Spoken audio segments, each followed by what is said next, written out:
I think I'm second in the division, or after Oh. the way this week should shake out, I believe I'll be second in the division, behind Bretonians.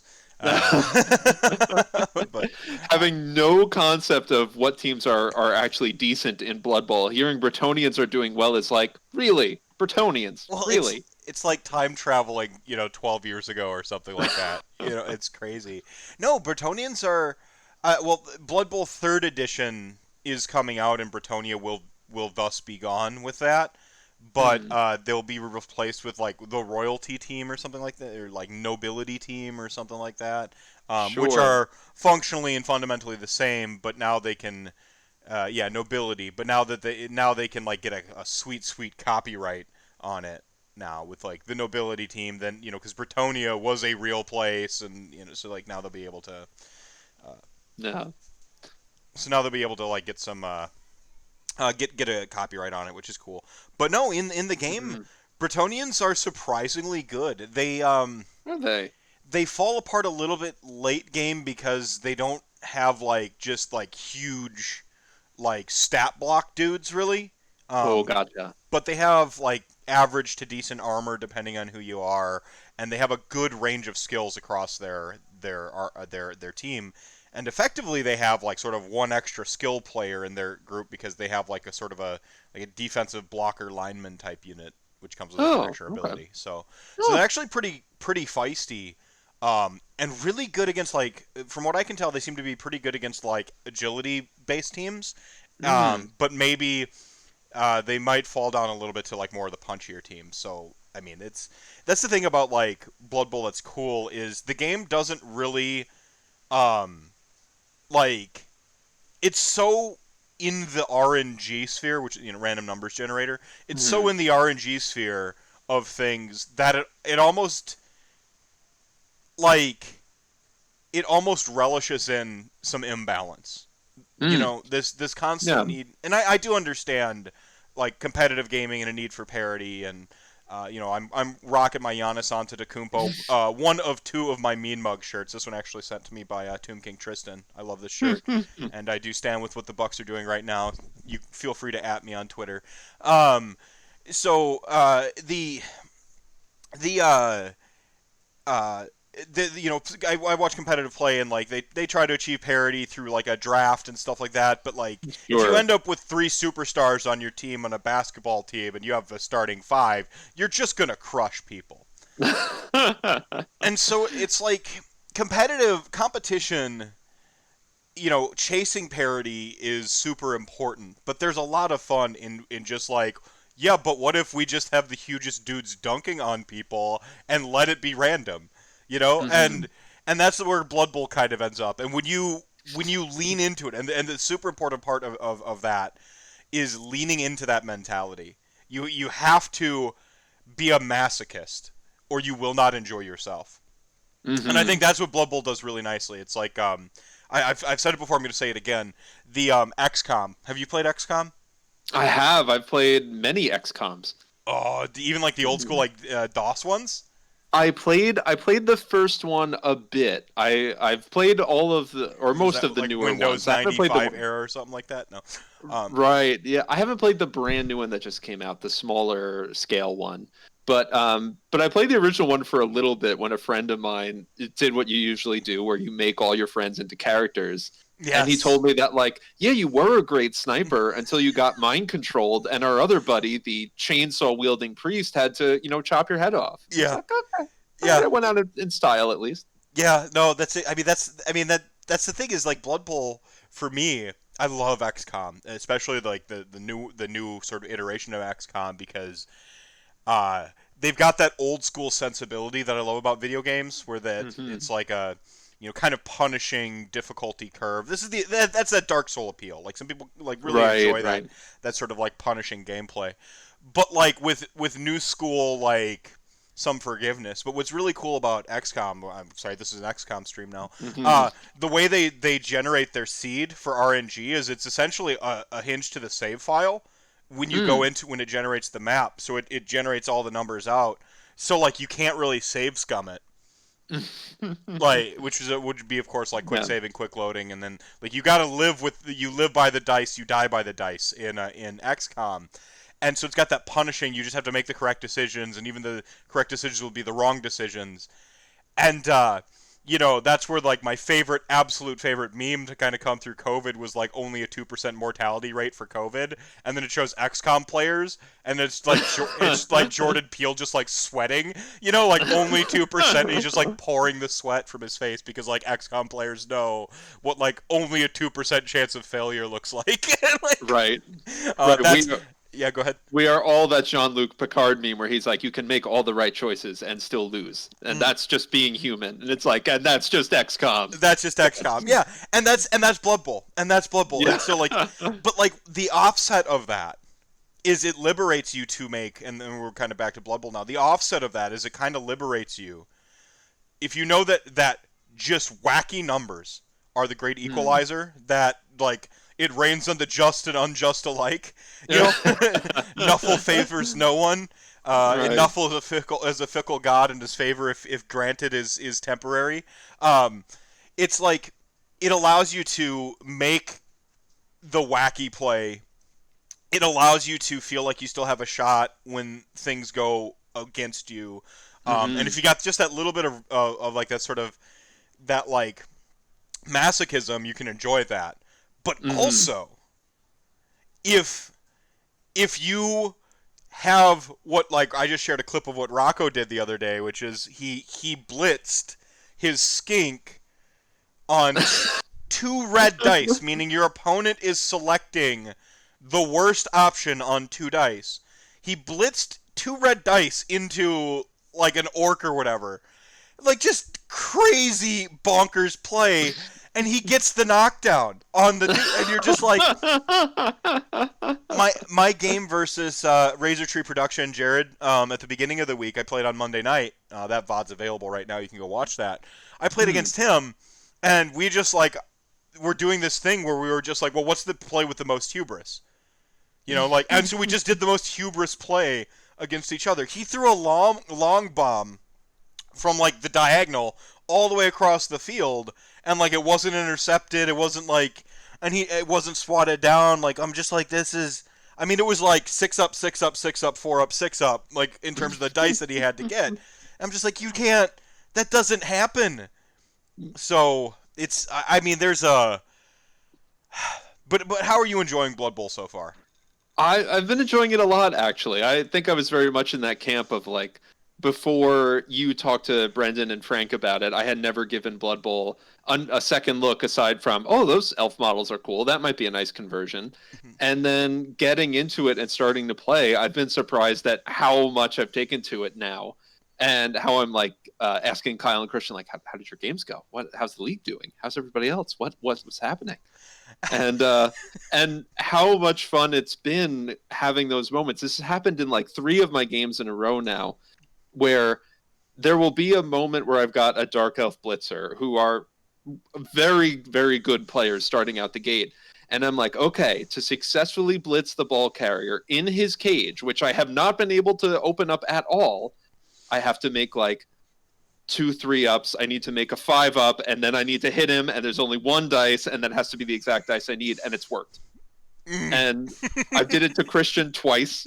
I did it to Mohawk Mike was my last game, who was playing the exact same Dark Elf lineup as I was. Yeah. And so he was like, "There's no way that's gonna." And you have the ball. What the hell? Why did that work? But then you'll turn around and be like, "I'm gonna dodge my ball carrier out, 83% chance," and I failed. Yeah. And the turnover, and he's injured. Well, okay. Well, that's or if you're Christian and he's dead. Right. He did the leap into the end zone to score and died. His ward answer is dead. Yeah.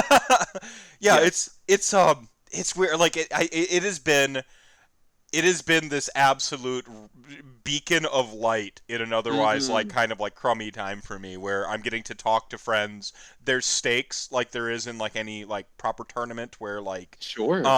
But the stake, it's not like high stakes. It's not like you're playing only. But like they're like, if a player gets injured, like week to week, you're like, oh man, like, and it keeps you engaged on a week to week basis, and so I found myself pulling out my phone wanting to check how the rest of the league is going. I'm like, I can't check it on my phone. I have to wait till I get to my computer to check everything. Literally, there were people in that chat saying, like, we'll build the app. We'll make the app happen. We'll build the Screw app. Games Workshop. We'll do it ourselves. Yeah, we'll make the app. I'm just like, I just want an app that, like, can talk to my Blood Bowl account and, like, check my league so I can, like, look at how... Because we've got, what, 5 divisions? I think so, of yeah. 6 players each, or 6 teams each. So it's like... I need to know how the other divisions went right now because I heard there was a game today, and I heard some wacky play happened in Christian's game, and like then you check his roster and you see the hole where a witch elf should be or a war dancer should be. Yeah, the Pants Mafia chat was tense that evening. Yeah. So for the record, who's leading? Oh, go ahead. You got some there. Oh no, I was gonna say I'm feeling some of the same feelings I had at tournaments where like. There was one tournament where by the end of the first day I was 3-0, and that night I like had trouble sleeping because I was like, oh my, I've never been 3-0 before. I could do well, but then what if I lose the next game? And that's how I'm feeling now, kind of at this point, where like I've had 2 good, like tense, close games, but no one's been injured and no one has died. Oh, it's coming. And so it's not the winning that I'm worried about. I'm have like a draw and a loss. That's not what I'm worried about. It's like, who's going to be the first? Who's going to be the first to go? I lost. Like Blood Bowl punched me in the mouth immediately. Second play of the game and the league starts. My zombie, which isn't a huge loss, but like my zombie, who's just all it has done is been on the line blocking, and then so my opponent's on offense. He does something, gets a turnover. I go, I punch some stuff, and then he goes, first clicks my zombie, kills it immediately. Like just dead. And I'm like, oh, so this is how my Blood Bowl season. So I've been playing a player down now for 2 weeks and just like whatever, it's a zombie. But there are people out there who've lost like war dancers, like Christian, they're like lost their flesh golems.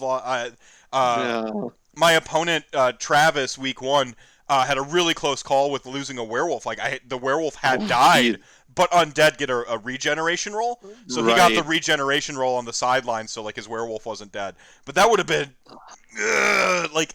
but it's those stakes. It's adding these little weird incentives. And again, you got to be masochistic about it. Like you got to have that like morbid sort of amusement because the RNG is the great equalizer. Nuffle is the great equalizer. We've all got a shot. And if you think you're winning so hard and you can't possibly lose, that's when you will go for it once, roll the die, your player will just will trip and explode. And then you're just like, okay, so you win that game, but now next week you lost a player. And so it's really fun, it's really interesting, and I'm having a blast with it.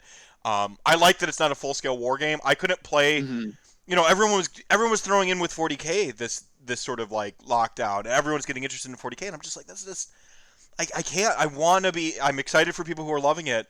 I even look at those Necron models, and I'm like, oh, like if ever there was a time, I'm all in on those Necrons. Like I really like the models. I'm like, but I don't the 40K universe and the 40K style, and there's just a lot of stuff about the 40K game that just it's simply not for me.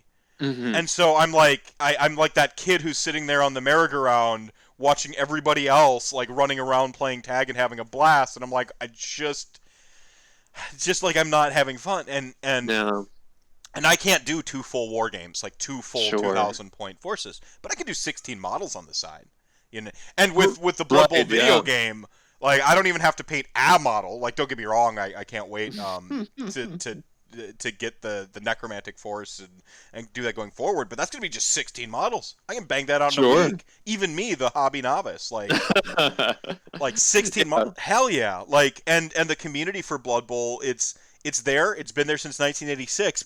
They're just kind of in the shadows, and I think we're bringing them to the foreground. Rantcast, we're doing this, chat gang. But real quick, it looks like chat gang's in here. They've been having a little show within the show early on the cold open here. Minimum Pants would like to remind everybody for 1,000 RDP that chat gang ain't none to fuck with. W Soren, the Mad Lad, doing the same. 1,000 RDP. Chat gang ain't nothing to mess with if you want to go with the PG-13 version. So you're all of our child viewer. One child. There is but a single 5-year-old that watches the show. That's a story for a different time, though, and maybe I'll let Brendan tell it.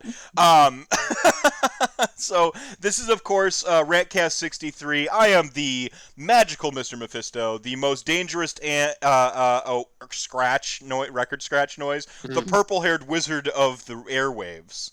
And I am joined tonight by the Dr. Alex Mylonas. How's it going? How's it going, Doctor? It's going well, thank you. This is, of course, I think this is your third appearance, not counting the Rantathon. Yes, So, correct. so you're getting up there. You're approaching like Bryce and Brendan like numbers. It's like I didn't realize I have not intentionally checked the rankings to compare myself to other people, so I didn't realize that I was approaching a point. Now I will. Now that'll be in my brain now. Yeah. See, Blood Bowl's got the masochism angle. It's all sadism here. Like, you gotta want to show up the other guests. You know, like it's gotta Sure. you gotta have. No, I'm kidding. Well, I know I've been on the show enough because my parents have watched it now. Really? Yes, Really? they found out I was on a podcast. And they're like, "Oh, we want to watch." And I warned them right off the bat. I was like, "You're not going to understand 90% of what I say. You're welcome to watch, but like a lot of what we talk about is very specific." And they're like, "No, that's fine. Send it to us." And they're like, "Yeah, we don't know who Korn is, but we feel like we learned a lot about him." See, the one episode, the sort of the first one you're on, we're going to revisit a little bit of the actual mental health side of things here tonight. Before we get into the list mad science that you've concocted for us, which is kind of the focal point of this evening. But I did want to kind of at the onset here, so the first half of the show, talk a little bit about mental health. And that first episode you were on, the sort of like mapping the chaos gods to human emotions, basic human emotions and stuff. Still one of my favorite episodes. If I, as the host, am allowed to have like favorite episodes of my own show. Much like a parent saying, "I don't have a favorite child, but it's actually number 3." Yeah, parents do have a favorite child. Yeah. Don't let them lie to you. It's okay. Children know too. It's true. I mean, no, it's true. So I just, in case folks have missed those previous episodes, you want to do like the real quick pitch, who you are. Sure. It's not a joke when I say, "Hey, doctor," Dr. Alex Mylonas. Like, give the spiel real quick. Sure, absolutely. So I'm a clinical psychologist. So I have a PsyD, a doctorate in psychology, and I'm located in the Chicagoland area. I work at a community mental health center here that specializes in working with the LGBTQ population and also just with other people in the community. So most of what I do is therapy and psychological assessment, but I've also been playing Warhammer for the past few years and befriended a lot of people in the Midwest through that. So that's kind of where I intersect with all of this. Right, and to be clear, there's no professional medical advice being given over this show. Like that's just simply not in the capacity of a radio show effectively to do so. Right. Yes. This is in no way will I be giving any direct psychological advice to anyone. I'm not going to be providing any interventions or any recommendations beyond, the types of thing that I might recommend to any random person I meet throughout my life. So by listening to this and engaging with me, I have not become your therapist and I'm not giving you therapeutic advice in any official capacity. But if you do need help, if anyone in any of these episodes, recognizes a need for, getting engaged with mental health services and you need help figuring out how to do that or navigating any of that, by all means, you're welcome to reach out. I'm happy to help you do that. Right on. All right, so disclaimer out the way. Let's talk a little bit about the Rantathon then. So of course, Sure. I ran the Rantathon. This is that 27-hour, ended up actually being over 28 hours charity marathon here on Twitch. There were some giveaways kind of alongside the charity drive. Raffle would be the wrong language. That denotes that a sort of like gambling component. It was one and done donations. You were entered to win the stuff type thing. But yeah, we ended up raising. Actually, I should be coming up in the next week and a half. I'll get my Twitch payout. That'll put us over $7,200 raised for Mental Health America's I Don't Mind campaign. I'm actually Yeah. rocking my I don't mind hat right now. It's black on black. It looks really really sharp in person, but it does not show up well on camera here. So we managed to raise a bunch of money for that. Mental health has I have early on in my Twitch career, which predates my Age of Sigmar career. I made the decision sort of via the RPG community because a lot of like sort of my peers at the time or my inspirations for streaming that I was like looking up to. Um, Mhm.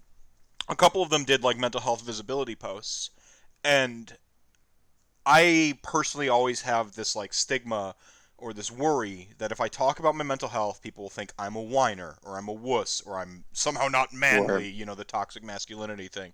Um, Right. and early on, I saw just a couple of these mental health visibility posts.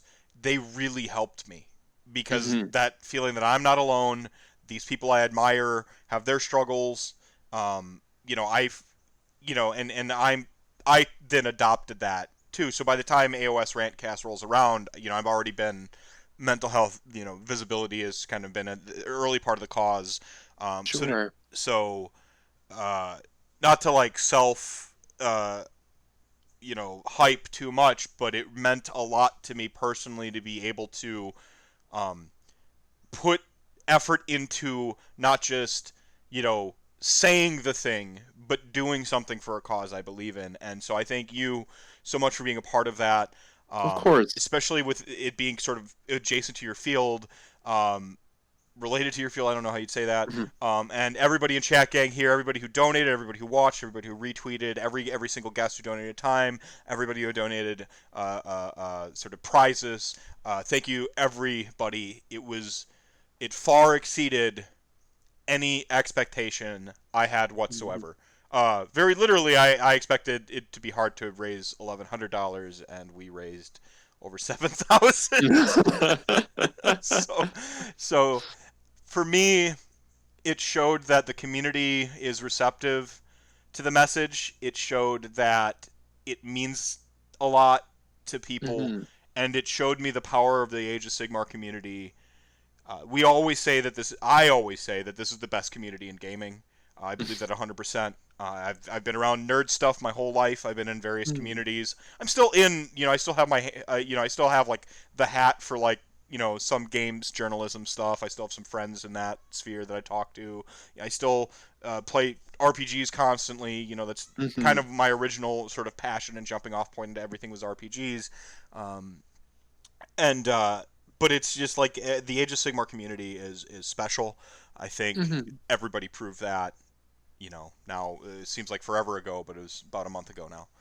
Yeah, yeah, absolutely. I think people really turned out in a great way to support a cause that, is near and dear to a lot of us. And certainly, I'm biased. I'm working in the mental health field, and I know the struggles that comes with the financial part of that. So any donations that go towards that to just help people get services, help people be aware of what's out there, all of that means a great deal to me personally, but also I'm sure to many of the people viewing and listening. So a lot of kudos going out to the community for the hard work you did there.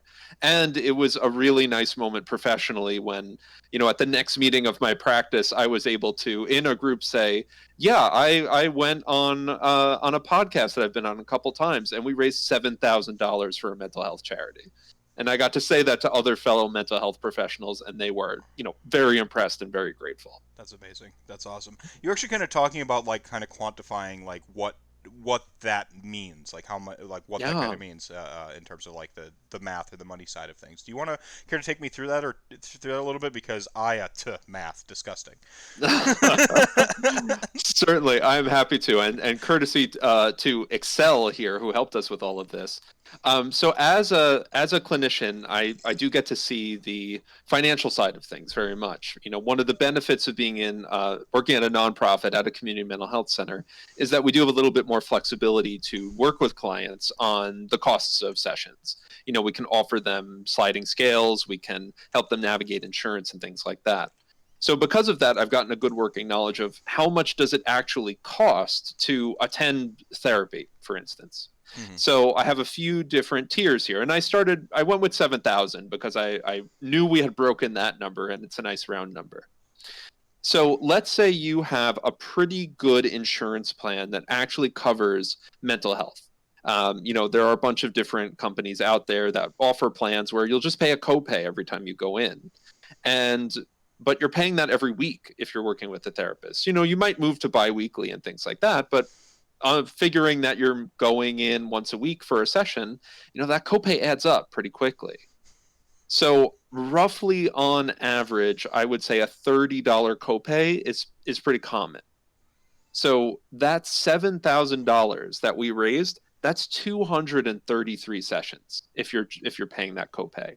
So that money represents, 4 years of work with a therapist on someone's mental health issues. And that is a lot of solid work that you can do in that time frame. That's awesome. Yeah. That's awesome. Or 4 people for a year each. Or 4 people for a year each, absolutely. And that is nothing to sneeze at.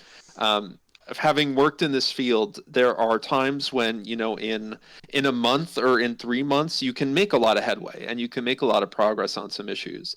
But sometimes it can take up to a year to really unlock some things, get some good habits or new perspectives or in place, or to start to work your way through some really complicated and challenging situations. So, a year might seem like a lot, but sometimes I turn around with my clients and I realize it's been a year and it feels like, we've made good progress, but there's still so far to go. Right, right. Now, the term that's been like really in the foreground of my thoughts and mind lately when it comes to mental health and stuff like that is Mhm. thoughtfulness, right? Sure.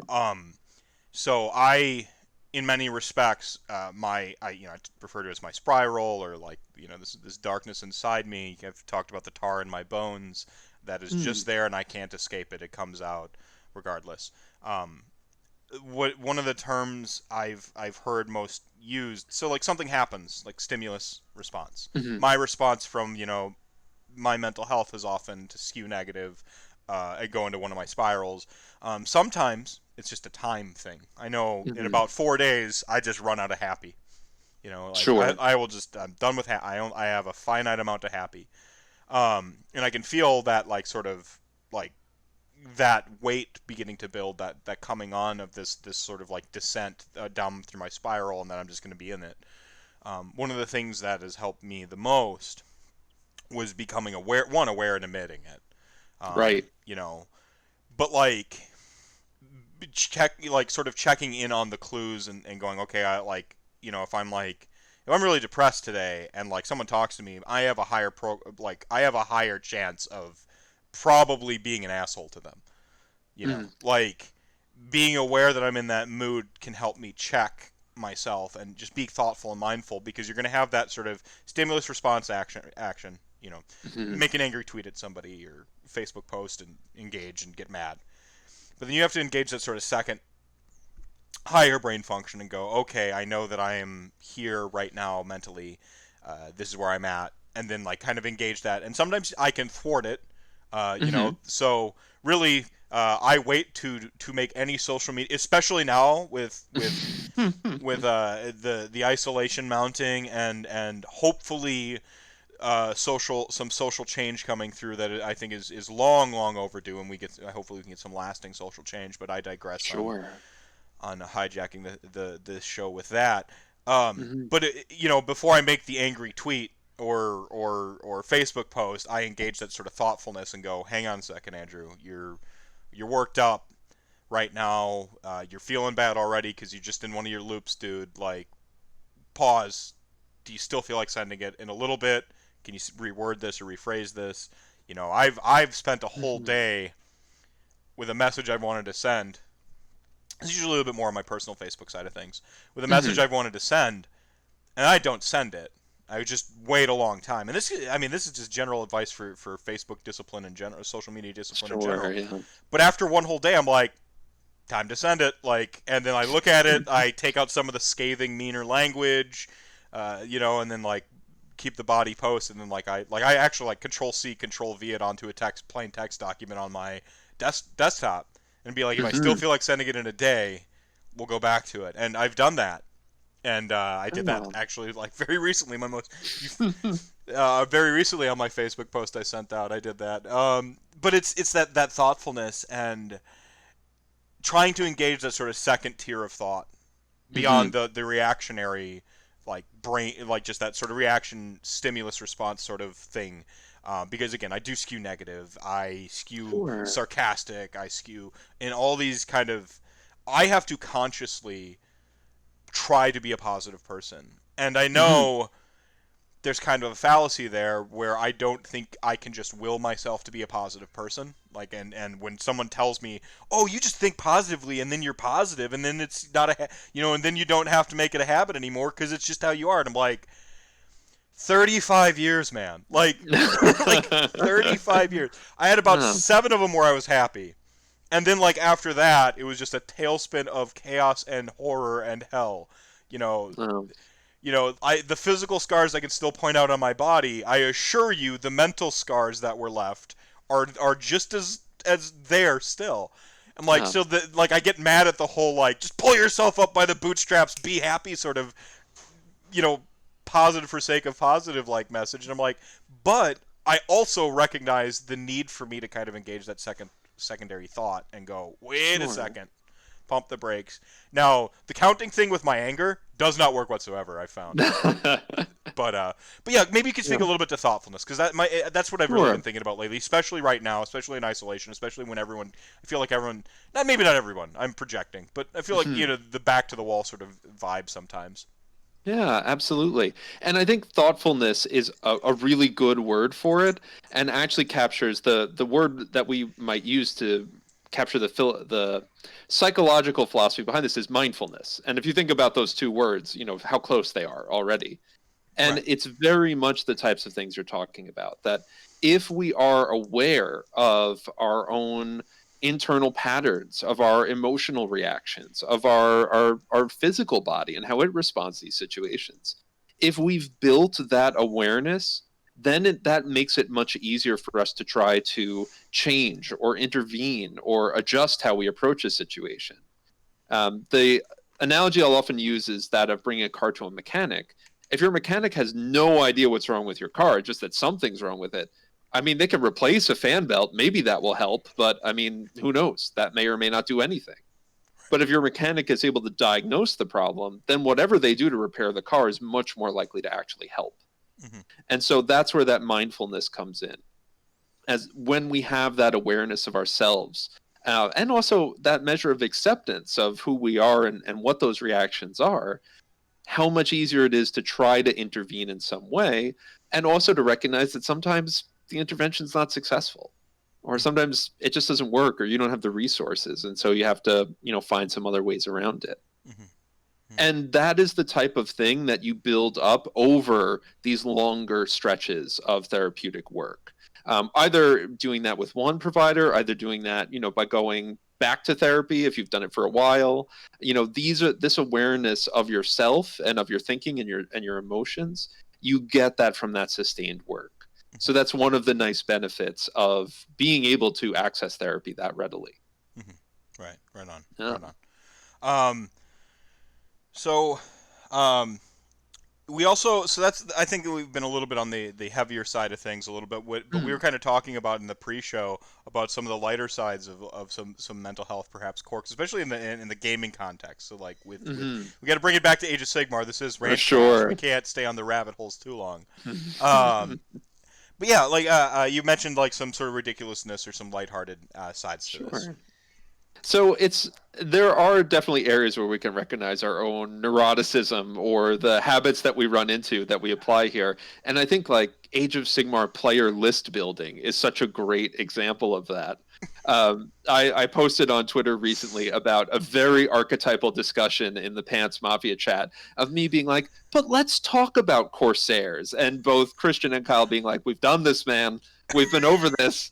They're not good, but we want you to build the army, but they're not good. And I'm like, well, but maybe they're, and there it goes. And so we get into these types of things, and you see it based on the people in the community. Like, Uh, not going to call out Kyle here in the Pants Mafia, but Morghast. I mean, Morghast, yes, the Morghast list that right. we've worked on at times, or even you had a whole episode with Brendan and Isaiah where they were talking about their approaches to list building, and so now I bet anytime Brendan writes a list, I'll be like, "Where are the threats, Brendan? Where are the 3 threats? Yeah. We're gonna break out the red highlighter and circle them." Right. Right. No, I mean, and that's the Yeah. thing is like maybe I mean that might be part of his like sort of like I don't call it neuroses or Mm. neurotics, but like he's got to have the 3 threats, right? Like look Yeah. for him, look for him in the list.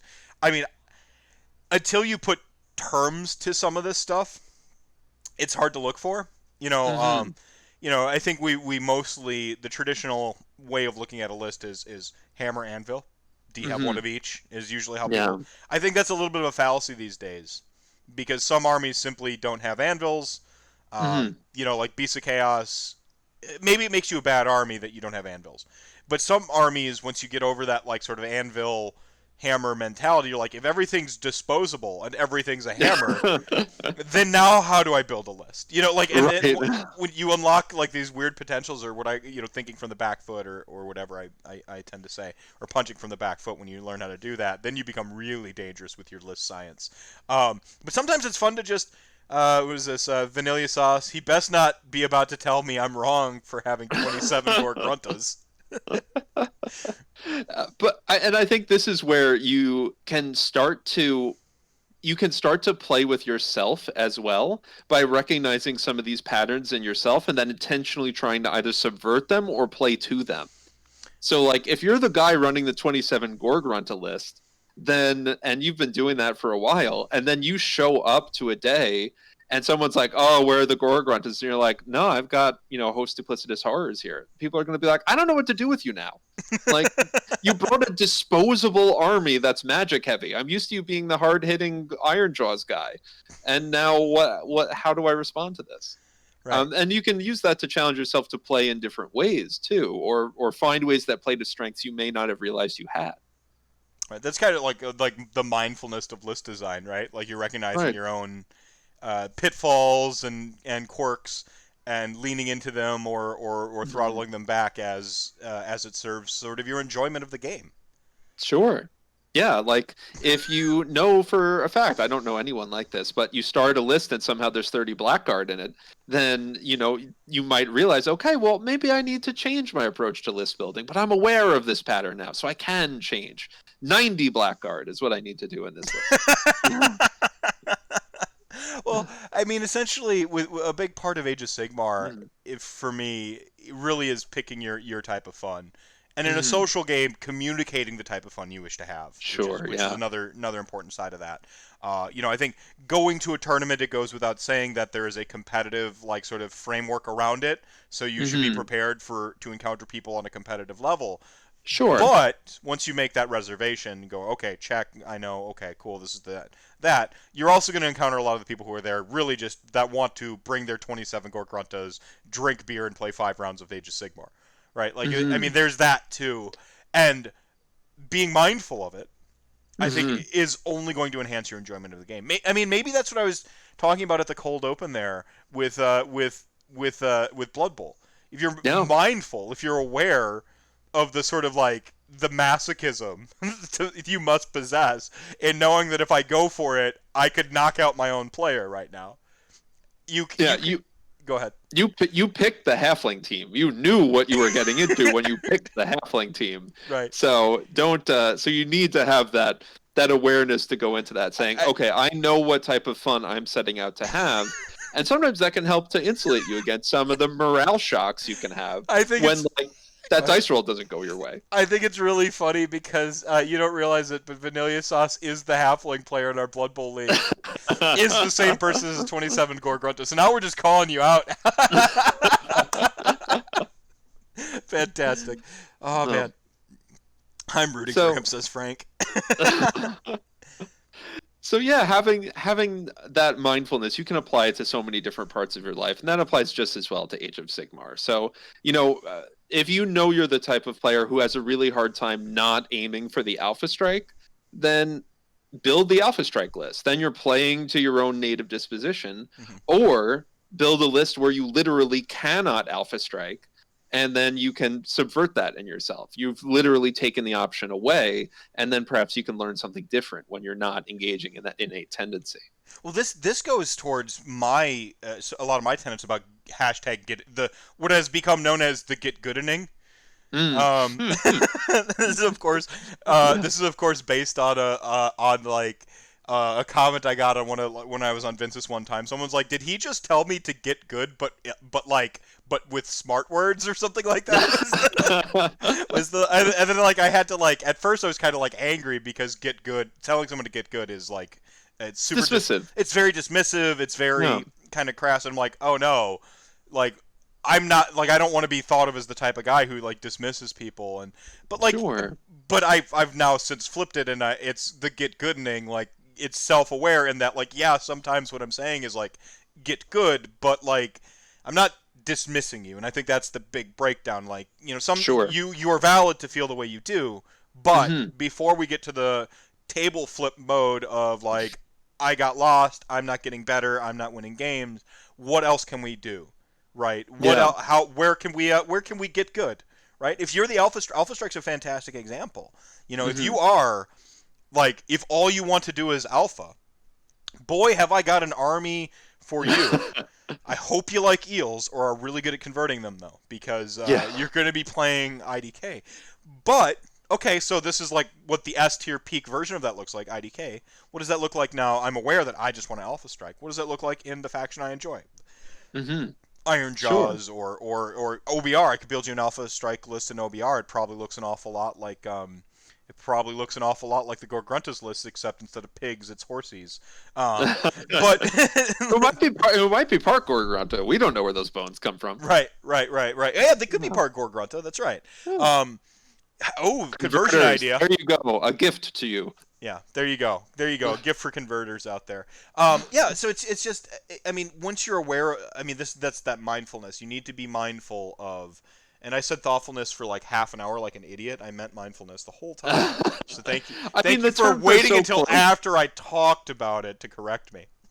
Well, I didn't want to rob you of this term that you were connected to. Also, I Oh. didn't know if that was a mistake or if thoughtfulness was the word itself. Either Well, way, we're talking about the same concept. I call it, I've tended to call it being thoughtful or being mindful because it also ties into being Sure. thoughtful of others.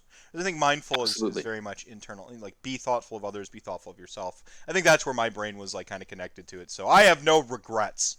Yeah, It wasn't a nor mistake. should you. It wasn't a mistake. No, but yeah, No. the mindful aspect of gameplay, I think is do you? I mean, is that even something you care to look? Put your attention on, right? Do you Yeah. care to look at the fact that you just really want to play executioners? Like you just every time you Right. build a Cities of Sigmar list, you're like 30 executioners is where I start every list, right? Like, do you even Right. like do you want to have that awareness and like lean into it? Yes or no? And like you got to go. I mean, that's what mindfulness. Or the totally unique rantcast term, thoughtfulness. That's really at the core Thoughtfulness. of it. Yeah. Yeah, is Rantcast TM. Thoughtfulness. right thoughtfulness TM is that something you want, right? Like do you even Mhm. want to address it, think about it and stuff? And I think you enhance your fun when you up your awareness. I Yeah. like that's what it's all about. That's why, you know, I think that just leaning into your like sort of like neuroticism a little bit when it comes to the game. On the other neurotic side, it could be you just want to win games, right? Like Sure. maybe that's Yeah. all you want to do. Like you're in a comfortable position in your life, and you have the hobby time to do it. You can commit to building a vault. Not calling out anybody who has the vault terminology We don't know TM'd in anyone with this a chat. vault. Yeah, That's yeah. you want to commit to building a vault over time, so you have like a good Mhm. rotation of models you can bring in and out, Yeah. and constantly kind of be retooling and building the new thing and applying to win games as best you can, right? Like that is its Hmm. own type of reward. I think that it's interesting because like I respect people who are honest about that so much Hmm. when they're honest with themselves and they're honest with me that like it's the person who's walks up with the hardest list in the room and they're like, "Oh, I just playing for fun, yo." Like, really? Oh, okay, with your hyper tuned S tier like Oh no. See, this one's fluffy. I took a different 100-point hero, or I changed Right. an Yeah. artifact. See how fluffy it is that I have a different artifact. Like, okay, dude. Like if you just were like, oh, dude, I'm here to win. I'll be like, okay, now I know how to engage you on the table. Sure. But if, Yeah. and that goes both ways. If you're, Yeah. Absolutely. you know, I actually Jacob Berry from the Rage of Sigmar podcast. This is a bit of an outdated take now, but he was talking about Skaven during the height of its power. Like, Hmm. he did want to win games. He was bringing Rat Trap. If Hmm. he walked up to the table, he would have that conversation with his opponent. If his opponent wasn't there to be competitive and filthy, he wouldn't cast the Rat Trap. Wouldn't Oh, cast it. interesting. Just wouldn't cast it. Try to win games straight up. And I'm like, being able to change those gears, you're not going to be able to Hmm. do that without that, one, the discussion, and two, that sort of that mindfulness, that Sure. awareness of the situation, and the ability to kind of put thought into it and change. Yeah. Absolutely. In my work, I often pair mindfulness with concepts of acceptance and compassion.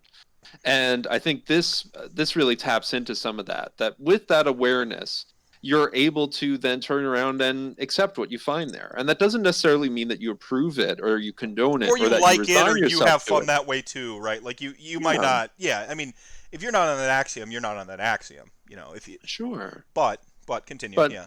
yeah, so using this example, knows that he's interested in being competitive. He wants to try to win the event. That's where the fun is going to lie for him. And accepting that that's the type of army he wants to play, that's the type of experience he wants to have, and that's okay to do that. Mhm. And then to then ask himself, well, then with that, how do I be kind to myself, but also how do I be kind to other players? Being kind to me might be building the toughest, hardest nail list I can think of, but being kind to the other player is asking them what kind of game are they looking for, and if they're not looking for that kind of game, is there a way that I can even tone it down a little bit without sacrificing my fun of trying to win the event, but will also make it so they don't feel like they get shut out in 30 minutes and pack up their army they worked so hard on and then you have nothing to do for two Right. hours. Right. And if both players are doing this, Mm-hmm. you won't have a bad game. By the way. Sure. Yeah. You know, I would hope. one would hope. Yeah, I mean, Yeah. I have we get further and further away from like when I started playing tournaments versus now, because I mean this year is a little bit of a punt, but Sure. a couple years under my belt of a tournament a month or every 2 months for like a GT, like I was racking up a bunch of tournament experience. In Mm-hmm. that time span, I used to say I had two bad games. The other bad game I have since forgotten even what that one was. Like, so now I only remember one bad game Mm-hmm. because the breadth of like the good games I have and the great experiences I have, and I do possess that ability to engage the game a little bit differently. Um, Mm-hmm. Tobin Prime, for instance, plays a very chess sort of like controlled, like straightforward, like really competitive game. Playing against Tobin, uh, recently, Kashada I played against at PACA played a very like sort of similar game to Tobin, where it's very controlled, Mm-hmm. competitive, trying to win the game, and then we both recognize that. Then we play really strong table, like really Mm-hmm. strong table play, and the banter shifts off a little bit of the like sort of like social fun aspect to like the sort of like the gentlemanly sort of jousts of like Right. of like competitive speak, and because like we were both able, we had that conversation, like it just on the on the flip side, like I'm also going to buy you a beer and like Right. do that other stuff. Depending, and so it's super important, I think, to those other two things, that awareness and the compassion. If we're both Mhm. compassionate for each other at the table, if we both possess compassion for each other at the table, we're both Yeah. interested in wanting the other person to have a good experience, And even I if we think don't that see eye to eye. Go ahead. Yeah. Sure, and I think that even allows you to potentially join the other person in their side of the game and vice versa. It encourages them to join you so that when they get that, terrific dice roll that puts you in a shitty position, you're better able to, have a buffer against the morale blow there of like, you just made an 11-inch charge and I did not expect you to do that. Right. But you're better able to turn around and be like, holy shit, you just made that charge. Like, hot damn, this game's going a different direction now. All right, let's see what happens. Yeah. Yeah. And some My days you'll be able to do that, some days you won't. That's right. okay. Right. But you make it more likely. Right. Oh man, I'm still mad about Scary Kramer dying on on turn 2 and winning MVP and depriving me of precious star player points. Go ahead and I see you, Frank. I see you adding to the list of Rantcast drinking game rules, which is now every time I talk about Scary Kramer, my zombie that died, take a drink of water, milk, or other beverage. Right. I've actually got my water pitcher here with me tonight. Drink. But yeah, I'm still like salty, but like I know that I'm salty about it. Like I know that I possess an honest amount of salt, Right.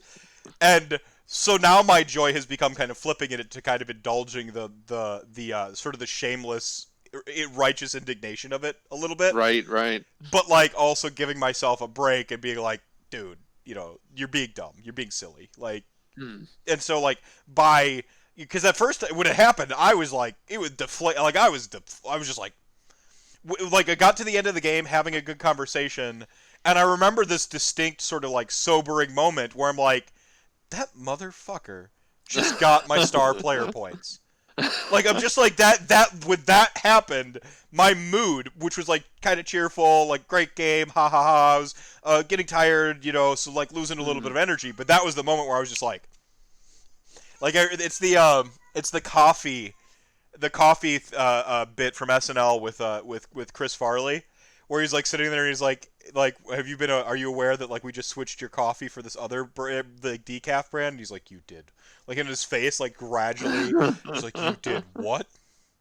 You son of a bitch. And he just like, and he escalates, and he just gets like mad, and like by the end of it, like the ladies they're just like, why, and crying, and like and people are like hitting him, and it's like, I'm like, I kind of like did that on a micro scale of like the like, you got my star player points, you son of a bitch. Or like, as Razor Tree has named them, slain player points. But he's the MVP of the dead players. Like no other dead player has that esteem. None of them. Yeah. 8 players died week 1. 8 of them. That means we had what? We had 15 games. More than half of the games there was a player death. Wow. To quantify, because we had 15 games, 30 teams. Yeah, math. That means more than half. So one game had 2 deaths, right? Mm-hmm. Or they spread out differently and weirdly. But of those players, yeah. Go ahead. Then he is the best. Right. He is the best of that motley crew of dead things. Right, and he was undead to begin with, so he had to die a second time even. He's re-dead. Yeah, re-dead. Undead and then re-dead. So, like, I mean, really, if there was going to be an MVP of all the dead players, Scary Kramer, which of course might play on Jerry Kramer, the Hall of Famer for the Packers.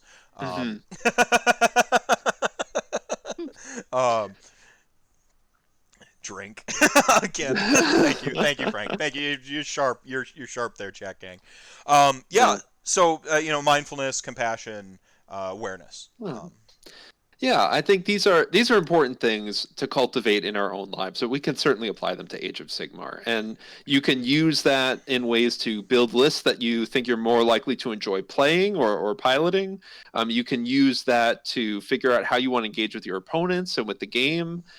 You can figure out lots of different aspects there and apply that well, and hopefully lead to either having better games or insulating yourself against some of the shocks to your enjoyment that can happen when you're playing a game based on dice. Yeah.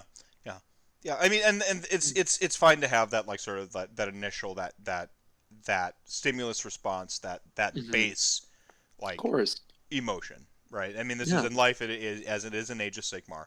It's okay to feel bad. I feel like with Age of Sigmar, sometimes it can feel a little bit challenging because we have the sportsmanship score thing kind of hanging around us, and so I've said before and I'll say again, I don't mind a fake nice asshole. It's better than just dealing with an asshole. As long as you can't game the system to win, whatever, who cares? As a New Yorker, I will disagree. Really? Okay. But I caveat that as a New Yorker, not as a mental health professional. Fair. This is my me being a jaded Yankee, but when I spend time in the South and I get exposed to some of that, like Southern hospitality, but that almost like Bless her heart. The bless yeah, her the like heart. saccharine style, Yeah. like niceness. I'm like, get the Well, out of here. You don't know who I am. You don't give a shit. I mean that's fair in reality. I think in Age of Sigmar, I've had the opposite side of that, which is the Magic of the Gathering, and I need to Sure. clarify here that like I make fun of the Magic of the Gathering headphone guy a lot, Hmm. but like I get it. I truly do. It's just a fun punchline. Yeah. So I'm not gonna jump. I'm not gonna pile on MTG headphone guy again this time. This time you're in the little bubble that I put up here in the top corner of the screen where you're protected for the episode. I cast Yeah. protect. Um, And I will say, I think there is something to be said for your point when you're standing at the table with that person for 3 hours. Yeah, I'd rather have someone being polite and nice to me, even if I sense it's inauthentic, if I have to be there for 3 hours with them. right. If it's a 3-minute interaction, yeah, I could give two shits about that. Right. And where I was going with this is I think there's a small burden to kind of like sort of check your emotions, and Mhm. and then that can feel there's like sort of a disharmony there when like I box cars, or I watch you box cars the charge. You Mm. had to roll the 12. Like I'm gonna have that like sort of visceral like ugh, no. Sure. Like I have that moment, and now I'm supposed to be like fake happy for you, like that can feel Sure. difficult to reconcile. And I think this comes back to if you have that compassion, if you have that awareness, that compassion, all that stuff going in, you can buffer against it. But sometimes you can't help Sure. that like initial sort of like punch you take when you're like, ugh. Um, my response has been to not be fake. I lean into the when someone rolls the box cars like no, like but No. I get on that sort of I turn on my like wrestling heel, wrestling face sort of like Mm. ability to like lean in and indulge the energy of the time, Sure. but that's just because I mean that's part of the fun for me too is the Mhm. the pageantry of play. I Sure. To enjoy that. be authentically upset, but play it up for Yeah, to good play. I cheer. mean, Yeah. yeah, I mean, no one would possibly like make an entire show utilizing that same strategy. No, Mm, never. mm. But yeah, very much I know what you mean when Christian somehow makes 80% of his saves. It doesn't matter if it's a 2-up save or a 5-up save or a 6-up save. He makes 80% of his saves. And so there is a little bit of practice I have to get there of like, you make 6 saves at Ren 2, and of course you made 5 of them. Of course you did. Yeah, Of course you did. yeah, Right. Great. Well, another turn slogging it out with this hero who should have been dead in turn 1. right, right. So yeah, But that can be where it's helpful to have practice games against friends to get that experience of I'm playing with someone I know, I like this person, I care about them, they're doing well. It sucks to be in this position. I really wish their character was dead, but this yeah, is my friend. So, I'm yeah, going to find a way to celebrate that, but maybe it's not this turn. Maybe it's next turn. right, right, right. I think that, and then the grace in defeat and humility in Sure. victory, a little bit of those things. Like, you don't have to like fake cheer for me. Anybody, Mm. I'll go on record here. If you're playing me in Age of Sigmar, you do not have to fake cheer for me when I roll those box cars. If you do, I'm actually going to at the table like you're not happy about that. Don't lie to me. Like I did this with I think Dave Whiteck and I we played. That's how we got the Age of Sigmar the musical from Garage Hammer Mm. at PACA is because he was he's such a nice guy at the table. I'm like, whoa! Like I was kind of blown away a little bit because he's very, very nice in the podcast and stuff like that. But I guess the one game I caught him previously was a teams game, and he was a little overwhelmed that day. And playing him in a singles was like a completely different experience. I'm like, wow, okay, man, this is Mm. amazing. So first off, like, don't judge people based on one game. Sure, yeah. You don't know. You don't know No, this what war's going on inside them at any given moment. Like yeah, absolutely. so. Yeah. Anyway, play against him, and like he was like he was doing that cordial thing where he's like being really nice about like some of the stuff, and like I had to snap him into that sort of wrestling persona side of it. I'm like, no, no, no, no, this is a war. You're stepping to Nagash. This is a revolt. Like don't cheer in the oppressor oppressing you. Revolt, fight back. Like it was. Like, so, and adding that narrative spin to a completely competitive, well, I mean, pack is its own thing, but like adding that narrative spin to it and giving yourself ways to cheer for each other too. I mean, Yeah. because now I'm cheering for the revolt, right? Like, and that's what I was doing in that sense, is like I get to Mhm. still be the bad guy, which is my fun in that context. Um, Sure. and I've talked to people at length about how like I think I'm a pretty good guy in reality, so I have to play the bad guys in games like this because otherwise I will Yeah. just my RP brain, if I'm playing Stormcast Eternal, I will do the heroic self-sacrifice thing every single time and never win games because I won't be able to turn off that axiom of that part of me. It's like I went in to play Mass Effect 2 recently, very Hmm. recently as in a couple years ago because I love that game.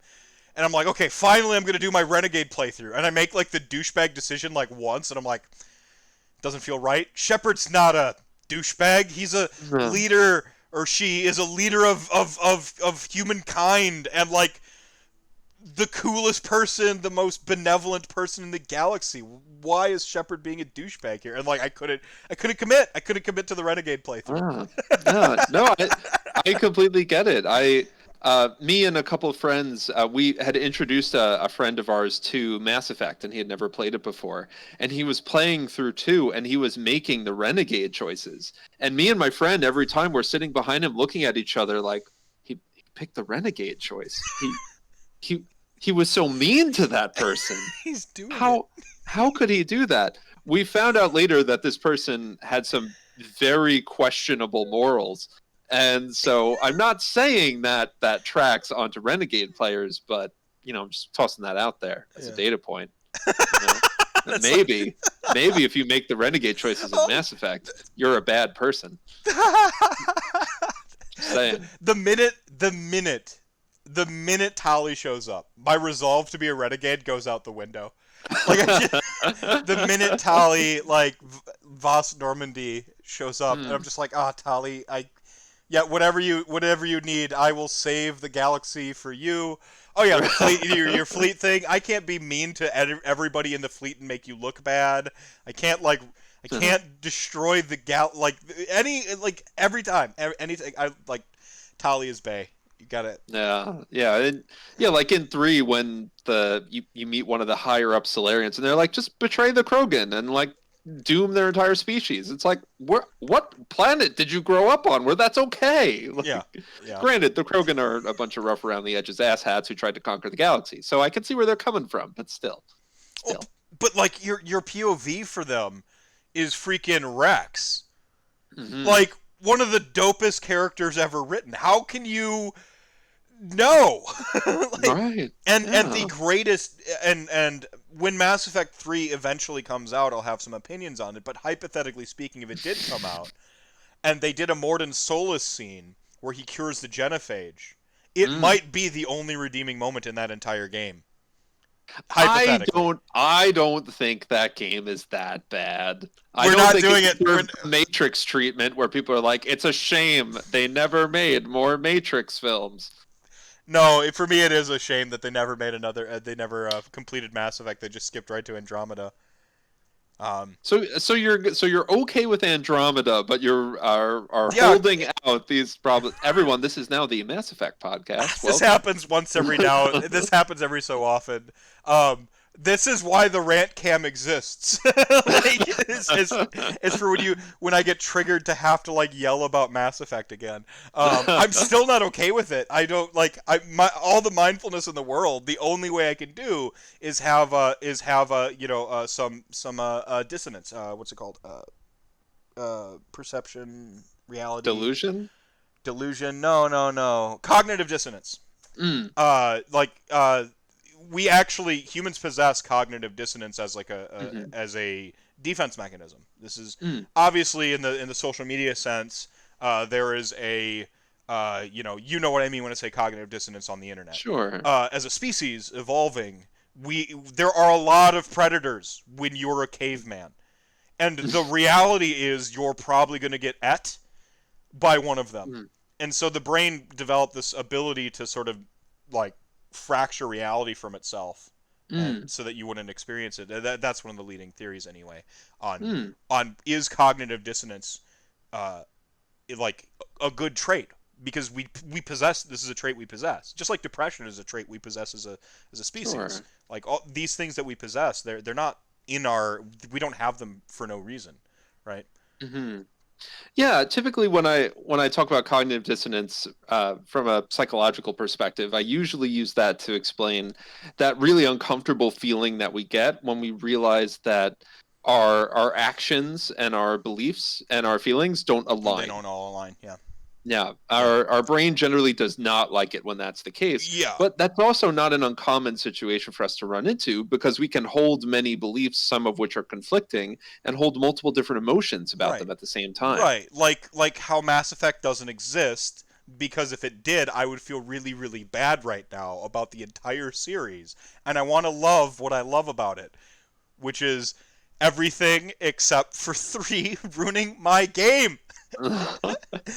But if we are approaching this from a place of acceptance, No, we are able to turn around I'm and not ready. say that Not ready. we that you can love this series and still be hurt that 3 was not the game you wanted it to be. And it's okay to be hurt by But that. like, if I could just, if they're like, if they hired me, Andrew JV Mr. Meth Heggie, to come Mm, on, I could be like, hey, so you know how like you're gonna do a Deus Ex Machina for the ending? Like, just don't scrap that. And mm, you know the whole like Commander Shepard did nothing for 6 months. He just sat in a prison cell. Don't mm, start the game that way. That's really bad. And mm, all the money you're putting into a multiplayer. Now it is a good multiplayer. You're right. It's competent. Take that money, get you some writers to fix that other shitty stuff, and then don't release it that way. Oh yeah, and the whole thing how I spent 200 hours on 2 games before this each, and none of my decisions meant anything. mm. You and like I'm okay with none of my No, decisions meaning anything. I've played video games my whole life where decisions are meaningless, or they're sure. really really like polar and nonsensical, like in the original Bioshock, where it's just like it literally comes down to do you eat babies or don't you eat babies? All Like right. like Yeah. do, like which Are, like look at this are you a moral. are Yeah, you a complete asshat or are you someone who likes children? right, It's like, right. well, this is not really a hard choice to make for the Yeah. majority of us. Yeah, look at how evil, like purely, like what morality are you talking about? Yeah. Anyway, if they had just like, Jonathan, you got I Jonathan wouldn't have Swift's cared. morality scale. I wouldn't have cared. I wouldn't have cared. But you told me my decisions matter. For Right. 200 hours, you told me that. And You then, created tools to literally allow me to import my decisions because you told me they mattered that much. yeah, I saved an entire species. Do you know what it did? Nothing. I got +2 points on the Battlefront map. Right. Woo! But Morden Yeah. Solis' scene was freaking epic. It was amazing. That's how Yeah. we got him. And I did appreciate being able to resolve the like Quarian Geth conflict.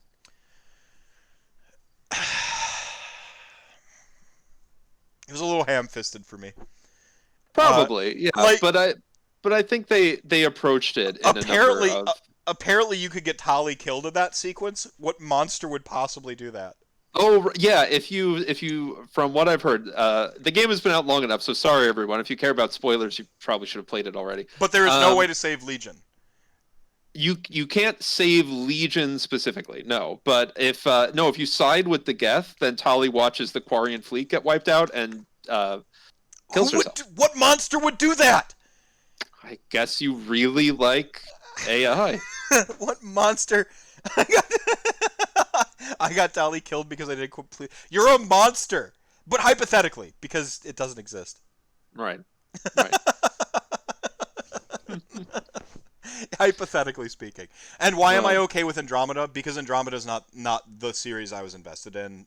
It was mm, clearly a we're going to release the new thing to continue milking this cash cow, to continue propping up multiplayer. It's about expectations of Andromeda. I had none, so I don't care.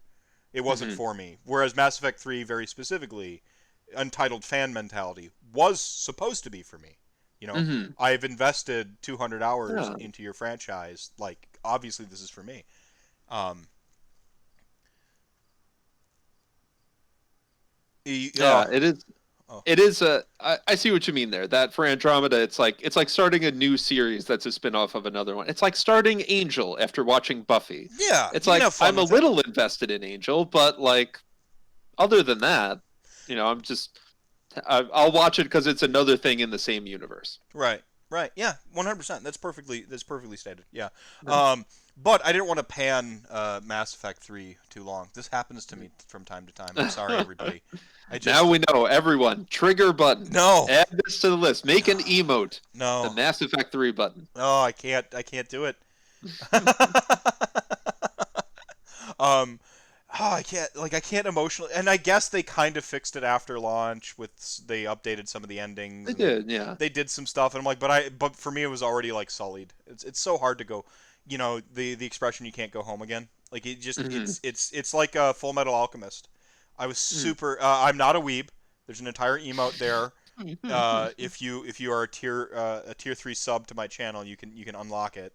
I'm not a weeb, but Full Metal Alchemist really enjoyable all the way up Hmm. until one specific point, and then the whole series is garbage, and Now, it just are we talking the original one the or are we original. I talking have never seen Brotherhood? Brotherhood. I've never seen Brotherhood, and this is where I was Brotherhood, going with this. What? yeah, Go yeah. ahead. Go Oh ahead. no, just Wait till and for then. anyone who has been through the same thing, I watched, I think probably about halfway through Full Metal Alchemist, and then watched Brotherhood, and that I would say is definitely the better show. And it seems like they put a lot of work into that one to be like, let's tie the plot together a little bit more Well, well. the minute they explained the gate, the minute they explained it, Mm, they ruined the entire series. And I, mm, I pinpointed the initial one. The instant Alphonse and Edward's dad shows up, the hmm. minute he shows up, the whole plot tanks and is garbage because they start to Ah, like have gotcha. to explain everything. They start to undermine their own rules and their carefully constructed plot. The just as planned stuff starts to happen where it's like Sure. nonsensical and like they don't earn it. Um, and I'm told by every measure, Brotherhood is great and totally worth watching. But whatever it is, that whatever that part of my brain that like is very resilient to nostalgia. Like Hmm. I'm like I have my fits of nostalgia. I mean, come on, Nagash is Sure. me reveling in my nostalgia the whole time. Like that's all that my love of like Castlevania, the Army is just pure Mhm. nostalgia. So I have that button. It's just like it's not it runs out. It's not push button receive Sure. bacon every time. Like um and for me it's just like it's so hard for me to revisit things once that sort of canon in my mind has been compromised. And Mass Effect 3, okay, you fixed the ending, fine, but I had more problems with it than the ending. Uh, Sure. like and Brotherhood, I'm like maybe it's good, but does it matter because I was already invested in this story, and that's the story that was ruined for me. Sure. Um, Yeah. And it's especially when we're talking about things like long running TV shows or, large sprawling RPGs that you can sink up to 100 hours into, that's a lot of investment of time to say to someone, no, wait, this one's better or it gets better. It's like, well, I don't know if I have that much time to invest in trying to rectify that experience if I don't value doing that very much. right, right. No, it's easier to just draw that boundary. Right. And, partition off an entire segment of my brain and move on. Uh, like I've just walled up the Mass Yeah. Effect 3 experience. Um, like in Supernatural, like his experience of hell, and they just build a wall inside of his mind. That's what I've done with Mhm. Mass Effect 3. Um, I don't will say the Citadel DLC storyline for Mass fire. Effect 3 was just a ton of fun. And so I think if there was a way that you could just play that bit, Mhm. that would be really worth it. Well, I, I, yeah, no, that makes sense. Yeah. Because it's basically just like have one last party with everyone before everything goes awful.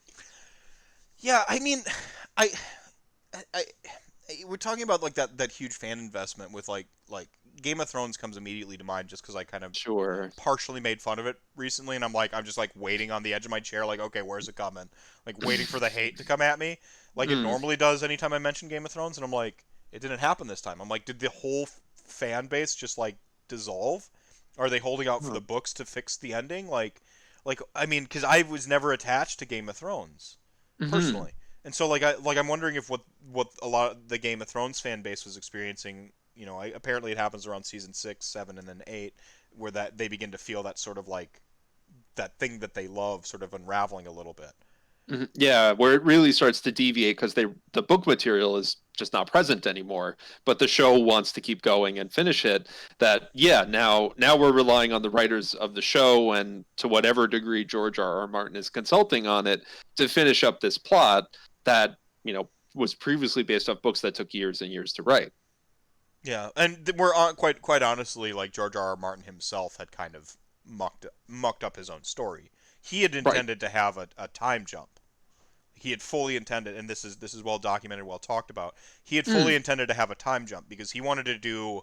I mean, this is a sort of concept writing thing. Like he wanted to do the heroes from the story are all dying, and the mm, new heroes of the story aren't yet of age. And so he wanted to show that like sort of passing it. The old heroes didn't fix the world type thing. hmm They just kind of made it, and he wanted to have this like transitional sort of epic story in those regards. The problem is like where he wrote the characters who are supposed to be heroes to, he couldn't get them to like over this like sort of nebulous middle ground to become the big goddamn heroes they need to be for his plot. hmm And villains respectively, right? Because Yeah, sure. he very much reveled in some of the gray areas of his storytelling and the nebulousness of the machinations hmm of these power sort of strategies. Um, but he kind of wrote himself into a corner in that respect without doing that time jump and without giving himself characters with like long term drives that get them to that Mm. end point he wanted them at. No. Yeah, and uh, which perhaps explains the fact that we still don't have the next book.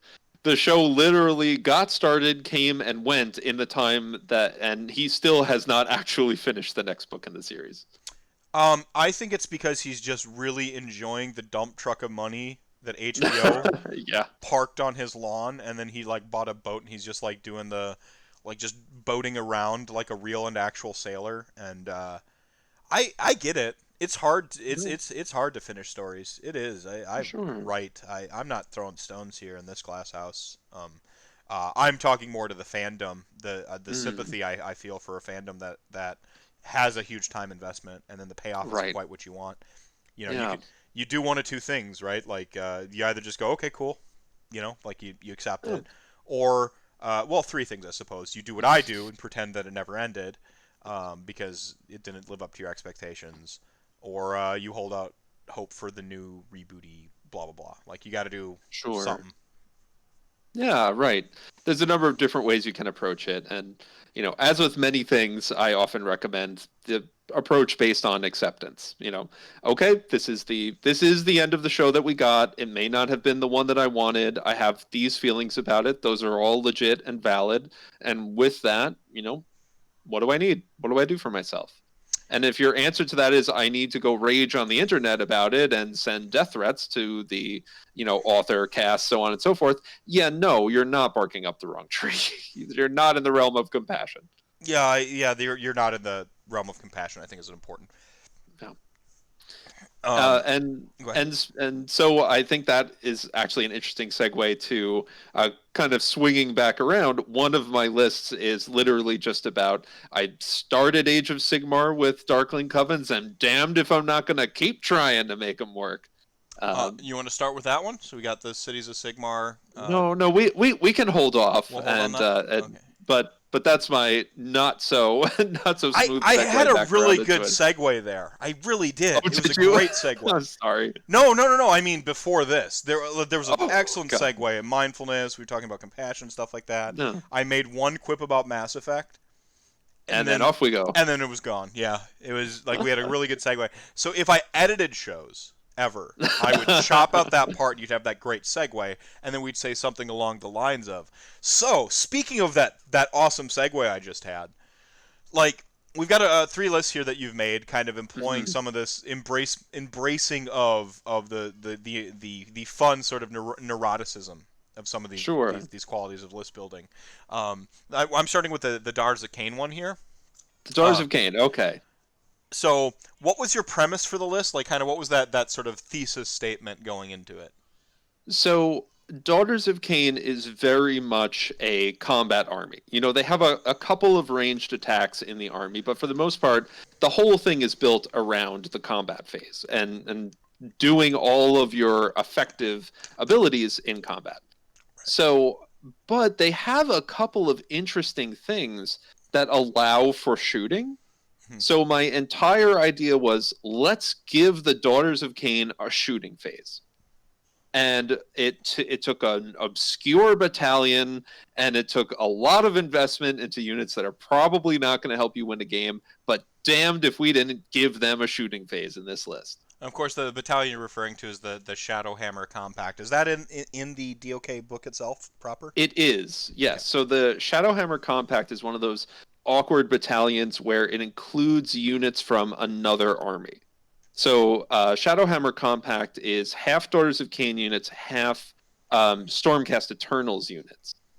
And the interesting ability that it gives you is that you get to pick a Daughters of Cain unit and a Stormcast unit that are near each other. I think they have to be within 6 inches or so.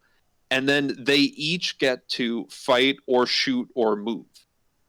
And you don't have to be able to do both with them. So, you know, if one unit can shoot and the other one can't, that's okay. The other unit just doesn't do anything. Mm-hmm. But as long as you keep some of these units near each other, then you get to use that battalion to say, do the thing again, or do the thing one more time.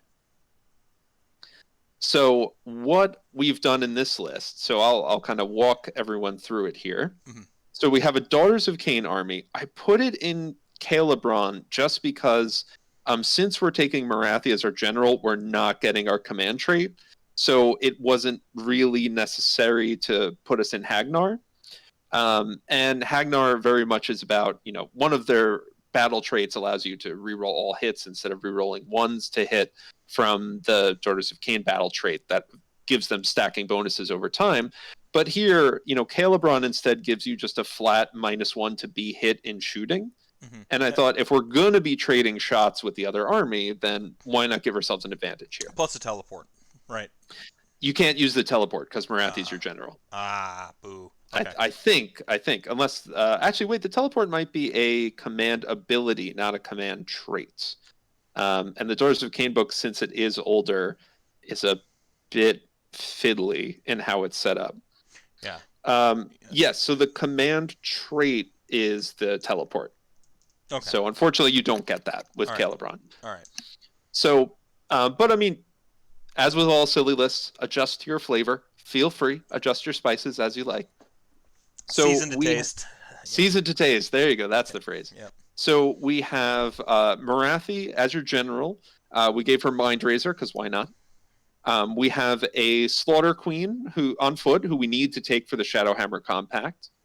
She has Catechism of Murder and an artifact that gives her a 5-up damage prevention because, you know, we're taking a Slaughter Queen on foot. We might as well do what we can to keep her alive. Right. And then we have the Shadowhammer Compact Battalion, which is 2 units of 10 Witch Elves. And the battalion tells you which units to take. It doesn't tell you how much of them you have to take. Mm-hmm. So we've got 2 units of 10 Witch Elves, a unit of 10 Bloodstalkers, who are the Melusai with bows. The bow, yep. Yeah. A unit of 5 Heartrenders. And then we have 2 units of 5 Liberators, a unit of 5 Judicators, and a unit of 3 Prosecutors. For those of you who don't speak Stormcast, those are 2 units of the basic Hammer guys, 1 unit of the basic bow guys, and 1 unit of the flying guys who do nothing. and then I've added in, to get us enough battle line, I've added in a unit of Sisters of Slaughter. The one modification I would probably make to the list that I put up here, it probably doesn't make sense to take 20 of the Sisters because they're not in the Shadowhammer, so take 20 of the Witch Elves instead. Mm-hmm. And then the bonus that we get from Shadowhammer specifically is, and let me just pull it up here. So in the hero phase, you pick a Daughters of Cain unit and a Stormcast unit. They're within 6. Both of them can make a move or shoot or pile in and attack as if it was the combat phase, and they both have to do the same thing, but if one of them's not eligible, then you can just ignore it. Now, Morathi also has a command ability, very similar to the Slaughter Queen, where you can pick a unit in the hero phase and they can fight. But specifically, Marathi says you can pick 2 units and they can shoot. So now in the hero phase, Marathi can pick 2 Daughters of Cain shooting units and let them shoot. And we can pick a Daughters of Cain unit and a Stormcast unit, and we can let them shoot. And then in your shooting phase, we can let them all shoot. So this is the shoota list. Yes, exactly. And we're probably about as effective as they were at that in the movie because we've taken 10 Bloodstalkers who have that, on a 6 when they do their shooting attack, they can do mortal wounds. And Games Workshop has very kindly already nerfed this list by saying, yeah, that only works in the shooting phase. Mm. If you let them shoot outside of the shooting phase, they don't get to do their mortal wounds. Right. Right. But they've got the same profile and twice the range of the heart renders, so here we go. We're investing in them instead. Right. Plus they're in your battalion. Exactly. Like you have to take So them. right. So you have to take them anyway. You, So you know the sad part of this list is if those liberators could be judicators or the prosecutors weren't just a straight tax, hmm, and could just be like if you just could take judicators, um, instead, it would be good. it Because might. Yeah. judicators have competent shooting. It's not amazing shooting, but I've had like a unit of judicators and a unit of the ones on like the faster ponies with pistols. I can't remember. The Paladors. Paladors. I've had like Hmm. a unit of Paladors and a unit or two of judicators take Nagash down to like 8 wounds through all of his like Sure. redundant saves and stuff. Like they have competent shooting. Yeah, absolutely. Judicators, they are very consistent, which is a nice thing about them. They will always do something in your list. Right. The problem is just that they're a fair amount of points for the level of competency and consistency they Right. give you. They really do value the fact that they have Stormcast fightiness Hmm. in their point cost when they should just view them as a pure shooting unit with a bonus of being able to fight you. Right. Kind of the way they completely did that way too hard with salamanders, because salamanders also fight you like Kennerai, um, but and in have melee. and have 12 ablative wounds of other stuff Yeah. that you can Well, just I mean, throw away before you it, hurt them.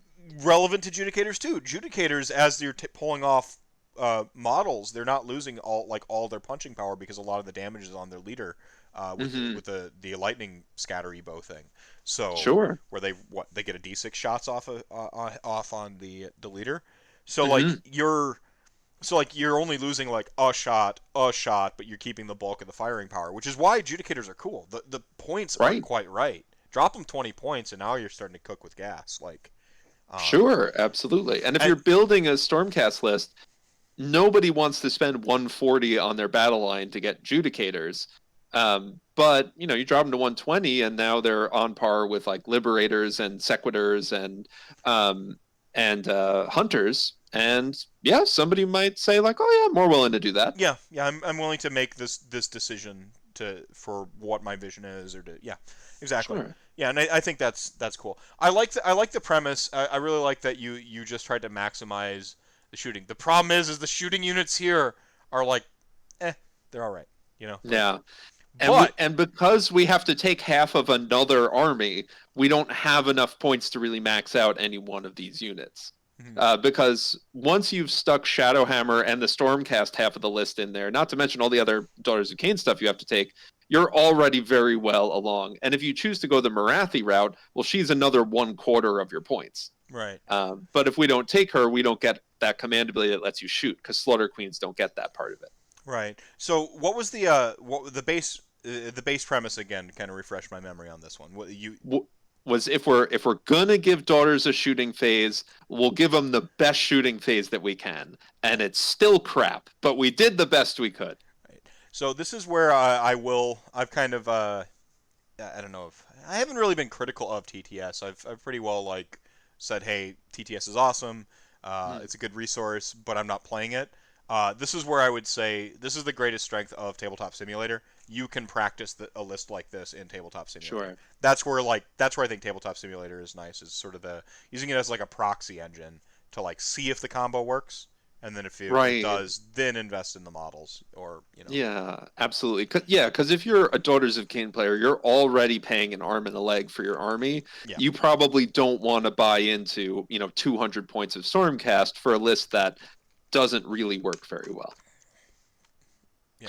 One thing I will say about that's a nice sort of backup to this list is all of the stuff that lets us do the shooting also lets us do combat instead. Hmm. So that unit of, why you would put in those 20 witch elves is, you leave that unit of prosecutors near them, and now they get to fight 3 times. Once from Shadowhammer, once from Marathi, and then once in their own combat phase. Hmm. So, yeah, your shooting might not be that great, but you could also just do combat instead. Right. Yeah. Yeah. I mean, you get a little bit of like a switch hitting power. This reminds me of 3.0 Ranger in Dungeons and Dragons.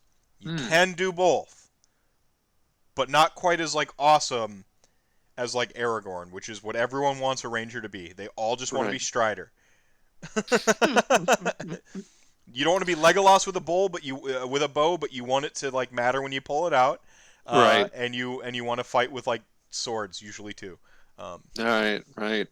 so yeah, little mad science with give shooting a chance. I like the name here. I'm gonna move on to the despoilers list now. Okay. I love this one. Uh, what was the starting premise for this essentially Zinch Slaves to Darkness list? So this list, I was thinking about, I was paging through the Slaves to Darkness book, and the Despoilers subfaction is the one that's all about demon princes. And there was this one extra little bit that they added in there. So in a Despoilers army, in the hero phase, all of the demon princes and monsters get to heal D3 wounds, except for Mutalith Vortex beasts, who only get to heal 1 wound because they already healed D3 wounds on their War Scroll. And I was like, you know what, GW? Screw you. We're putting as many Mutaliths in this list as we can. But then I looked at the rest of the Despoilers rules and I realized they have the ability to make scenery basically overgrown so you can't draw a line of sight through it. Right. And it deals mortal wounds to the potentially deals mortal wounds to the units around it. And I thought, well, why not just hide a Mutalith in there? Because Mutalith have a giant, 18-inch aura where they get to just pick a unit and potentially wreak havoc on it. But the big thing is, they've got a 4-up save and 12 wounds. They can get shot off pretty easily or charged pretty easily. But what if they're hidden? What if no one even knows they're there? And That- then we get Pika Budalith. Pika Budalith. It even has a fantastic name. So this is my this is my favorite of your 3 lists you saved today. So it's got the 4 Mutalith Vortex Beasts, which is a fantastic model. Mm-hmm. This is a dual kit with the Corn equivalent, right? The murder Slaughter Brute? Slaughter I Brute, think? Murder Brute, yeah, Slaughter Yeah. Brute. Um, you've got your 3 units of Chaos Knights because you gotta get your battle line in there, yo. Mm-hmm. Uh, two Daemon Princes and a Bellicor, and Bellicor is one of my absolute favorite units in the game. So Mm-hmm. so I And love is also a demon prince. So right I believe benefits from everything in Despoilers that benefits them. right on. And this is normally where I like a lot of the lists I was building for Slaves to Darkness were Despoiler with a Corn Demon Prince, Mm-hmm. who I affectionately named the Ass Prince. Uh, because he just teleports, flies around terrain to terrain, trying to get that ass, as an, Mm. like just assassinating people. Uh, so that was like a lot of the lists I was building. So this is I really enjoy. I wish what Despoilers did was what Sylvaneth did. Um, Yeah, yeah. That I was just listening to Vince and Tom on Warhammer Weekly talk about their the results of their survey and the balance thing. And the one thing they brought up with Sylvaneth was how cool it would be if Tree Lords were just a mobile forest. that would be cool too. I would do that in addition to like their terrain piece. Hmm. Like they get to like 1 Wildwood. I get it. You want to play with your toys, but like No. we've done the poll. We've talked to every Sylvaneth player. They actually don't want to carry around 20 forests to every tournament. They're fine with not playing with these toys. All right. Like one of Right. our, Yes. one of the sort of like my guiding stars is you should get to play with your models. It's like that has been a central theme to the Rantcast brand, I guess, since I've made these shows. Is you should get to play with your toys, right? Hmm. Um, Yeah. we break this rule one time. It's with Wildwoods. Right, Like, right. We've asked everyone. No one wants to play with them. We're all happy just having one and calling it a day. right. Well, and I mean, imagine if you were a Gits player and they were like, "Oh, you can summon additional Loon Shrines." It's like, yes, on the one hand, that would be great. On the other hand, how many Loon Shrines do you want to lug around? One is already a brick. Right. Right. Yeah. Yeah. We've done, but yeah, the turning like they're corrupting terrain and stuff, which is like metal as hell. Right. So Yeah. freaking cool. Plus now you've found something to like stash in the terrain beyond the ass prints. Uh, Right. So I did have a version of this list where I took one of each demon prince, Mhm. and but I first of all I had to sacrifice a mutolith for that, and I was not about that. No. No. And second, I didn't all of the battle line didn't get to be Chaos Knights. I had to make some of them into cheaper options, Mhm. and I decided that it was more on theme to just take a couple of demon princes and Be'lakor, and then just make everything Zinch, even though the only wizard we have is Be'lakor, so we really don't get any benefit from being Zinch demon princes, who are apparently not wizards for some reason. They are in 40k. They're Weird. not in Age of Weird. Sigmar. I mean, see, you could easily tune this list up a little bit. You really could by just like a simple Mm-hmm. make one of these demon princes corn like Mm-hmm. um the Chaos Knights. I mean, these are filler, but like what 320? You could almost fit in a block of Marauders. You absolutely could. And you could, if you wanted to keep a similar list to this, if you broke that unit of 10 knights into 2 units of 5 knights and dropped a mutolith, you could take the Ruinbringer Warband, which takes one of your demon princes and all of your knights into a battalion, and then lets that demon prince fight in the hero phase. Wait, So if you wanted to reduce your drops and get another artifact, that's a way you could do it. yeah, I see. I like the core. I mean, the core premise though here so much of you're turning terrain into like inky black, like corruption, and then just stashing vortex beasts in it to protect them, and they're just like essentially like AOE spamming their little Hmm. ability. And there's so much terrain in the game now. Um, the Chaos Knights have to like chaff for these beasts essentially, and you Hmm. don't have a lot of scoring bodies, obviously. But like when you're having fun, who cares? Right, right. The goal is to make them think, do I want to take 4d6 mortal wounds to take that objective? Or will it be -4 to my movement? I don't know. You don't know either. Let, let's find out what it's going to be. uh, I like the idea of taking the battalion. By the way, I do. I think that dropping one I think we can spare one more vortex beast to fill out the list to be a little bit cleaner. Disagree strongly, but to each their own. I love it. I love it. Yeah. But And the oh, go the ahead. the one other thing that I'll point out here is that Mutolith Vortex Beasts have the Mark of Tzeentch, so your Chaos Mark aura actually does work on them. So they'll be getting a reroll once they're save and ignoring spells on a 5-up. Right on. Right on. Right on. Not bad. This is not the one with three endless spells. Okay, No, that's the Cities of Sigmar that's what we're list. about to we're about to pull up. So, Yes, this is where I need to use the restroom real quick. It's sure. probably just gonna be dead air unless you can figure out something to talk about real quick. Well, no, I'll bring up the cities list real quick, and then you can talk about your premise a little bit, elaborate, and Hmm. your love of Dark Elves, which has even ported into our Blood Bowl game. Yes, yes, it has. So chat, I am here for you in the meantime. Let's talk about how dark elves are the best, and certainly are better than any of the other inferior elves like Lumineth. Those jerks think they're better than everyone else. I think we can safely write them off.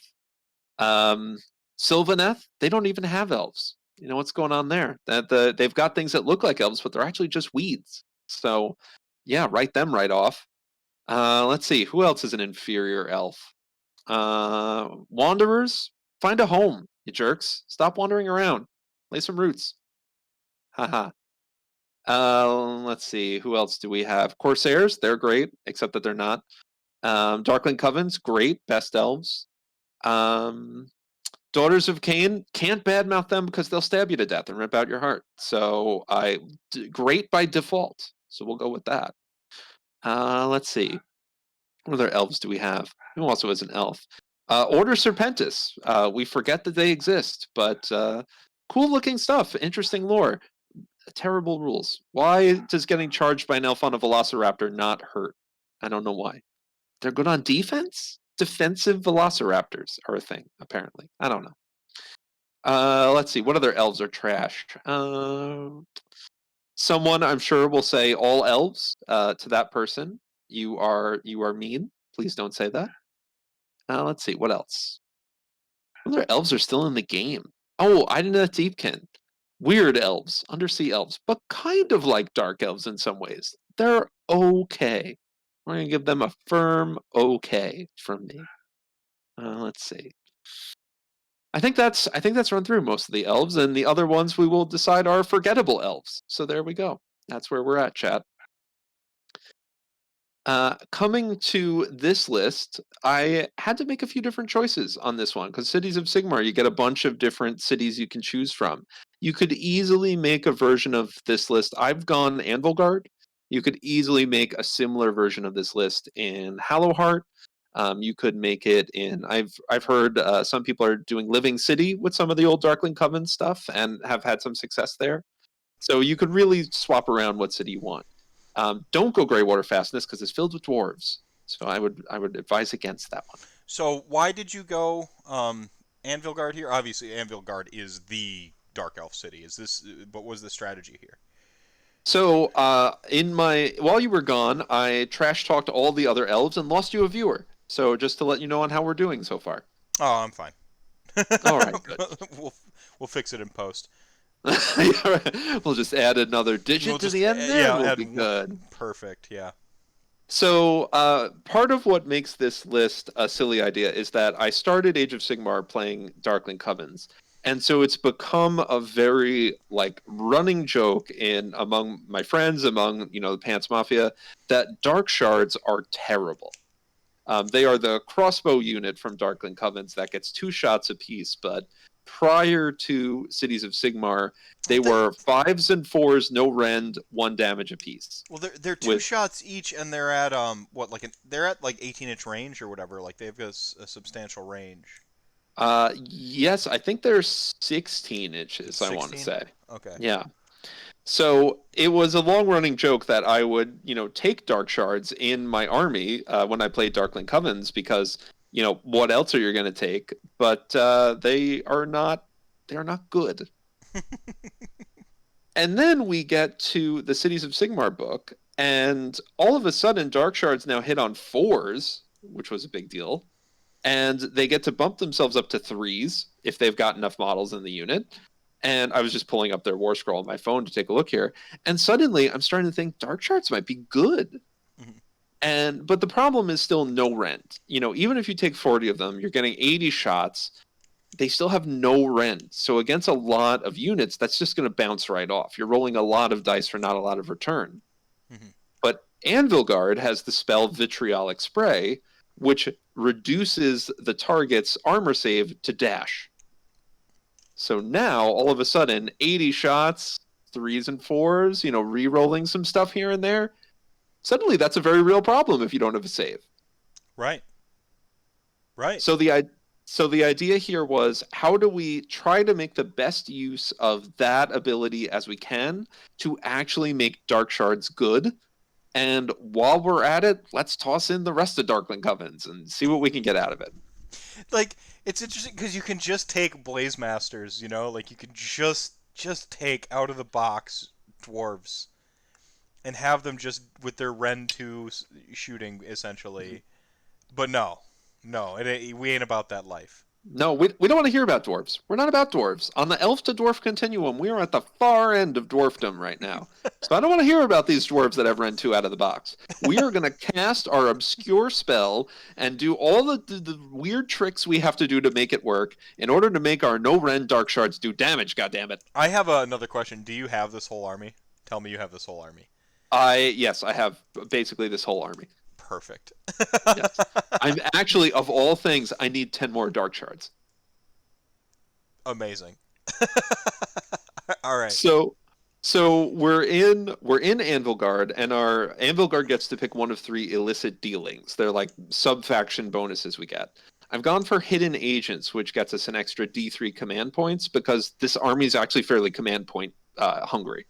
Yeah. And since we are not taking a general on foot, we're not going to get the adjutant, who potentially gets us more command points.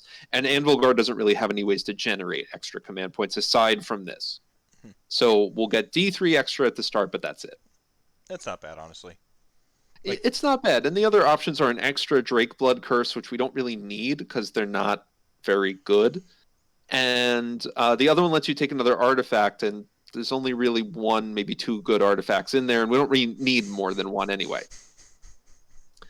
So the first thing on the list is the most painful one, which is that we've spent 300 points on a sorceress on Black Dragon. And one of those models that I want it to be better. I want it to be so much better than it is, and it's even better now than it was before, and it still hurts. It has a good so command much. ability, as I recall. Is it like It does. So luckily, all of the Darkling Covenant's heroes, the sorceress and the sorceress on Black Dragon, get a command ability that allows you to pick a Darkling Covenant's unit, and that unit can run and then either shoot or charge. So one of the and then the sorceress on the Black Dragon gets an additional one that lets you pick a unit, and they can reroll wound rolls of 1 in the combat phase. So still potentially useful because we have 2 combat blocks in this army in the Executioners and the Blackguard. But the one we really want there is that, giving you the ability to run and shoot. Because now with that, we can take a unit of Dark Shards, they move 6, they can run, we can make them auto-run another 6, so now they're moving 12, they can shoot afterwards, which now gives them a 28-inch effective range. So we went from having what seems like a short range to being able to hit something 28 inches across the board with 40 models. Nice. And then on top of that, so unfortunately we take the sorceress there, but we give her Secretive Warlock, so she gets all of the lore spells in the Anvil Guard lore. And there's actually some good ones there. There's one that does D6 mortal wounds. There's Vitriolic Spray. And then the other one, I think, is a minus to hit or something like that.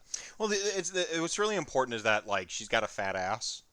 This is how I refer to models with a bunch of wounds. I'm sorry. It's vernacular left over from Magic the Gathering. When something has a high toughness, you say it has a fat ass, and it came off as super misogynistic there. So I apologize, everybody. No, I mean, dragon does indeed have a fat ass. She is thick, like THICCC, 3 C's thick. But yeah, she's got a bunch of wounds, and so she has a bunch of wounds, and she has a big linchpin of the combo, which is getting off of that, that spell that's going to dash people's save. She also has a small board sweeper, and all of the sorceresses actually have a competent casting ability because they can get a +2 to cast pretty handily. Yes, every sorceress has the ability to sacrifice 1 Darkling Covenant's model, and they just get a flat +2 to cast, which is amazing. Which is why the Dread Spears are in there. You could pick Dread Spears or Bleak Swords, whatever your preference. They're there to be killed by your own units. They're not going to do anything else for you. Yeah, so literally just a battery. We're entering the era of the spell dom. This here allows you to even think about spells as part of your chain of success. Absolutely. And Vitriolic Spray, I think, has a casting value of 8, so it's a little bit more difficult to cast than average. So you need that +2 to actually get the chance to get that off. Mm-hmm. Yeah. And because the Sorceress on the Black Dragon only has a 5-up save, even though you've got 14 wounds, someone's going to go through those pretty quick. So that's why we've given her the Drake Scale Cloak, which gives you a 5-up damage prevention for both regular and mortal wounds. So that just stretches out her wounds even more. Yeah, that makes her have 1 extra C to that thickness. 4 C's now. Thick. Exactly. We're just building up the C's on there. Right. So we've got two sorceresses on foot, both of whom also have vitriolic spray. So this guarantees you will have that spell no matter what, but you're not losing much by not giving one of them one of the other lore spells because all of those are on the sorceress on the dragon, who's more likely to survive. They have a great War Scroll spell anyway that does D3 mortal wounds and -1 to hit. And we've taken a bunch of endless spells. We've got the Geminids and the Quicksilver Swords. So actually, you've got some ability to project power out if you need it.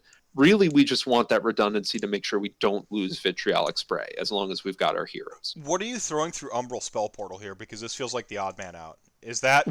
We are throwing Vitriolic Spray because that spell has a 6-inch range. Ugh, okay. All right. But because we're a Cities of Sigmar army, we get to put that other spell portal anywhere on the board. Right. So that makes it a little bit easier for us to actually use that spell, which is already difficult to cast, and it doesn't require us to necessarily have one of our heroes in a difficult combat position. So you could have a sorceress and 10 dread spears on the back of the board sitting on your rear objective, and she's still eliminating someone save somewhere in the middle of the combat. Perfect. So then for the rest of our units, we know we've got the Dark Shards, but I also put in 30 Blackguard and 30 Executioners. The 30 Blackguard are as much there because they're my favorite model in the game, but also shout outs to Warhammer Age of Reckoning, by the way. Blackguard was the class I was beta testing. They sick as hell. They were great, and in the game they're not bad. They have a 2-inch reach on a 25mm base, so they can fight in 3 ranks. They get 2 attacks apiece, 3s and 3s, Rend 1, Damage 1. And if they have a Darkling Coven's hero within, I think, 12 inches of them, then they become, they hit on 2s. Yeah. So now you're hitting on 2s, you can be rerolling 1s, wounding on 3s, which can also be rerolling 1s, Rend 1, Damage 1, and pretty much every one of your models gets to fight. And you're probably going to be near your sorceresses anyway. So that's actually a pretty choppy little combat block right there. Yeah, they're not bad. They're kind of punching at their weight class, but like with so many models punching below their weight class in Age of Sigmar, that actually becomes a good thing. Right. Yeah, and I mean, you put them up against any other good combat block, like a block of Witch Elves, a block of Mortek Guard. Are they going to hold out? No, probably not. But they're still going to do a fair amount of damage if they get a chance to fight. And Anvil Guard has a command ability where you can sacrifice a model and just create an aura of no battle shocks. So even if these guys do take a punch, you can use that command ability to stop them from battle shocking, and their bravery is absurdly high for elves anyway. So it's actually pretty hard to remove them via battle shock. Yeah, they're I mean, they're one of those units that are like I think they're kind of unsung heroes because the Cities of Sigmar book does break down to that sort of best in slot mentality. But they actually have a function and they do it nicely, and the points are they're good enough. For what they're doing. For you're getting what you pay for, right? So I actually like them. One of my great talking about like Dark Elf. So everyone knows my origin story by now, but you treat every podcast episode like it's somebody's first podcast episode. I started out in I think we pinned it down to 4th or 5th edition Warhammer Fantasy Battle. That's about circa 1997. I played Undead when it was Army Book Undead. Everything was in one battle tome, or at the time it was just an Army book. The second book I bought was Dark Elves. Actually, which is probably something I don't talk about nearly enough. There's just like, for me, I mentioned like the sort of like I don't have a like my nostalgia button runs out, like I can only press it so many times, or like it's a finite resource for me. Sure. I get pretty nostalgic about Dark Elves. There's just, it's like that Prince Nuada thing where like show me a badass elf, and then you're just like over there, and you point at like Dark Elves. Because they're badasses. Like, they were so... like, the whole, like, the prissy thing is gone because they're, like, brutal. They're a little on the edgelord axiom, but there's nothing wrong with being an edgelord. I think that's cool. I think that's metal. And they have some models in this range. I think Blackguard are one of them, and I think Executioners are my favorite. That Hmm. just for me, I'm like, I want Executioner 2.0. Like I want to see it like in the because they're very much like in rank and flank like swords up Hmm. sort of straightforward stance, but the freaking masks and the swords with the freaking hook and stuff like that. Like I want that model with the thrall effect where they're on Mm. like give them 2-inch reach on 32s or something like that, and just give them like these absurd flowing poses with the capes billowing behind them and the pointed shoulders. Like have Sure. one with the helmet off, like smashing somebody and like blocking with the helmet to go to chop their head off. Like give me that. Like Yeah. so executioners are one of those. If I bought a Cities of Sigmar army, if I bought into Cities of Sigmar as an army, I would be hard pressed not to run a 30 block of executioners every Yeah. single time. And with Sp- their points drops now, that's s- only 300 points for speaking of, 30 executioners. speaking of, so we have 30 executioners here. We do have 30 Oh, executioners. Sadly, gone are the days when people actually feared executioners, because on a 6 they used to do, for any of you who have not seen their updated war scroll, they used to do 2 mortal wounds on a 6 to hit. it And was they a get 2 attacks apiece. it was a 6 up previously. It was a 6 up, It was a yes. 6 up, so you could stack it if you had some plus ones to hit. Um, Right. Yeah. So if you fought executioners near the old version of Damned, you were in for a bad time. yeah, there Which was. we were talking about, that Blood Bowl randomness. There would be those times when I played executioners and I was like, all right, there should be 20 mortal wounds out of it. I did 2 mortal wounds out of this. Hooray. I remember thinking of it pre Cities of Sigmar. I think this is 1.0. Um, I actually was like I had a lot of lists that actually ran a 30 block of executioners back then because uh, they weren't. I mean, they were even. I think they even had a 4-up save back then, but Mhm. just a 4-up feels like paper in Age of Mhm. Sigmar. There's a lot of mortal wounds. There's a lot of damage. The game is very punchy. The game Yeah. just got punchier, by the way, with getting rid of like redundant after saves, which only really affected a couple Sure. armies, but like the mortal wound output of the game hasn't gone down at all. It's only increased over the course of the game. So like Right. it's just even more lethal. So executioners will die. They But will. Yeah. they freaking razor bladed anything. Like they just slaughtered. If you ever got 30 of them in on something, it was gone. and Yeah. and that was a powerful feeling back in like first ed Age of Sigmar. We were just like, I have this 30 block. If I can protect it or screen it, or if my opponent doesn't know, which was usually the case, is the opponent Yeah. just had no idea, and then suddenly they're charged by 30. I think they had plus one to charge. So like that 7-inch charge is a six Oh, inch they charge. could they could re-roll one of their dice or something like that. So you're just like, Something. Yeah. like they're just Babe Ruth, like it Yeah. was the Babe Ruth mentality where like they strike out more than they hit home runs, but you're not remembered for strikeouts, you're remembered for home runs. Like it was. they, they are that scene in Lord of the Rings where the orcs charge the line of elves and you just see the swords swing, and then there's just a bunch of halves of orcs laying all over the place. Yeah, yeah, it was amazing. So I'm pretty nostalgic about Executioner, so I love the 30 Oh, block in here. And I'm just like yeah. give them the 2 mortal wounds back. It wouldn't be the worst thing in the world. In a world with terror guys, who's complaining about executioners?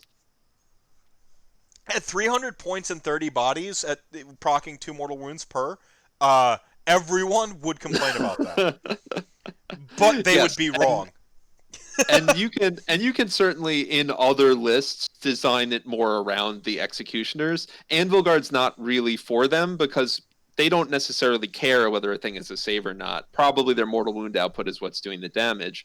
But if you put them in against something that doesn't have a save, then anything that's not a mortal wound, well, that's still It's a probably mortal going wound. through. Yeah, yeah, it becomes a mortal wound because they're Rend 1 as well. So, oh no, they're no Rend, no Rend, They are no rend, no yeah. Rend. But if you Man, don't have a save, doesn't matter. give me that trade off. Okay, one Uh, mortal wound on the unmodified sixes, give them Rend 1. I would take that trade. Yeah, yeah. And then you really are asking yourself, do I want the, especially if it's 30 for 300, then you probably start to run low on reasons to take the Blackguard at that point. Hmm. Mhm. Because it's already hard enough to justify Blackguard when Phoenix Guard do the exact same thing, but with a 4-up DPR. Yeah, I mean that's the problem with the Cities of Sigmar book. Yeah. That's the problem with the book is, I mean, every unit that you look at this like super deep bench and you're like all these things are great and you're just like, well, what's the greater ist? There are a couple of corner Right. there are a couple of corner cases. I love that I was on Hammerers super early, um, Mhm. because like they wore all of the buffs, and so Hammerers were like, okay, this is the best, like, but if you have the buffs, these are the best combat. And Mm. and so that's where Hammerer sat, and then they just made them cheaper. So now it's like they're unquestionably the best if you're building that. Like, okay, cool. So like it's become the Cities of Sigmar has become the dwarf show with a supporting cast. Cool. Bravo, Games Workshop. No, no, no. uh, So there is an unsung hero in this list is that it I the want to point Charybdis? out. Is it the Charybdis? It's the Charybdis, who I did not realize until after I built this list is battle line in Anvil Guard. Amazing. Because someone somewhere needed to fill out their battle line with a Charybdis. Whatever. At any rate, the Charybdis, literally the entire War Scroll, don't care. It's blank. I've looked at it a bunch of different times. I don't care. There's one ability on the Charybdis War Scroll called Abyssal Howl. And what that ability says is that any units within 12 inches of a Charybdis are -1 to their bravery. Mhm. Fell Gaze says any units within 12 inches of this Charybdis are -2 to their bravery. So for 170 points, we put in a -3 bravery debuff within 12 inches that no one's going to want to kill because it's a Charybdis and no one gives a shit. Yeah. You have to commit. It's got enough wounds to where you have to commit a real unit to killing it, but you would Mm-hmm. much rather be like, trying to take off your Usork or thin Yeah. out some Blackguard that are scoring on an objective or whatever. Like what's interesting is because the Charybdis has the monster keyword and the battle line keyword, it gives you the bonus points in like a bunch of the new missions. I did not think of that. So That is a it's great point. so it's battle line and monster, and you like the Charybdis stonks are on the rise, like a little bit of a rise. Just a bit, just a little bit. I mean, its War Scroll's basically blank, but like a -3 debuff that like that's gonna cheeky score you some extra points when people aren't paying attention. Like hell yeah. I see. With that is the one thing about like a good cities list is you usually have, especially if you're living in the fun zone, which we certainly are right now. Oh, for sure. You can usually spare 200 points. I usually say as a rule, even as a competitive player, you get a pet unit. Even if you're going for the hardest nails list you can build, you get a pet. Everyone has a pet unit they can throw in their thing, because this goes to like the sort of mental aspect of the game. When you're playing at your best, when you have stuff you're confident in or stuff you love, like for me anyway, and then I project that to other people. But for me, I play better when I'm invested in my stuff. Yeah. Right? Like, and Black Knights are the long stated joke here going forward, and now their new version is Murder Ponies with the Kavalos Death Riders in OBR. Take a drink. The but like I always was Black Knights. I just freaking obsessed with Black Knights for forever. Going back to 1997 when it was what was it, Whites on Skeletal Steed or whatever they used to be called. Like Right. Yeah. they weren't called Black Knights back then. And like I just remember that like going back then, and I'm like I always liked the skeletal rider knight dudes. And they were a pet unit, but because they were a pet unit, I looked at them from all three dimensions on how to play this. What's their weakness? What's their strength? Okay, like is it just all twos in every category? No, it's not. They've got a 10 in this category, movement. And they've got a 10 in that category, which is resilience. So if I need movement and resilience, how can I use this unit to, And so if your Charybdis is your pet unit to bring it back, your Charybdis is your pet unit. You go, what's its strength? Well, obviously, boom, projecting a debuff that I like, that I want. Especially with, by the way, LRL. They actually play in the Battle Shock phase right now. I think that's one of the low-key successes of that army is that they've made an army that plays in the Battle Shock phase. They tried it with Nighthaunt, it didn't work. Like they've successfully done this with LRL by making it a proactive thing that they need to achieve. Otherwise, the Hmm. blowback is really bad for them. Yeah, Which yeah, is go ahead. and I think the addition of that unit, the Cathalar, I think, Yep. which lets them then manipulate it and actually spread that around, it makes for a really interesting play space for them. Right, and that's exactly what I'm talking about. Like that Yeah, yeah. and so now it becomes like, as a player, the counter strategies of like, can I deal with the Cathalar? If I can't deal with the Cathalar, am I ready to take their Battle Shock test? And you start to like play in this really interesting play space of the game, which is the Battle Shock phase, which is a phase we kind of don't play in. We haven't played in Oh, since Command Points came out.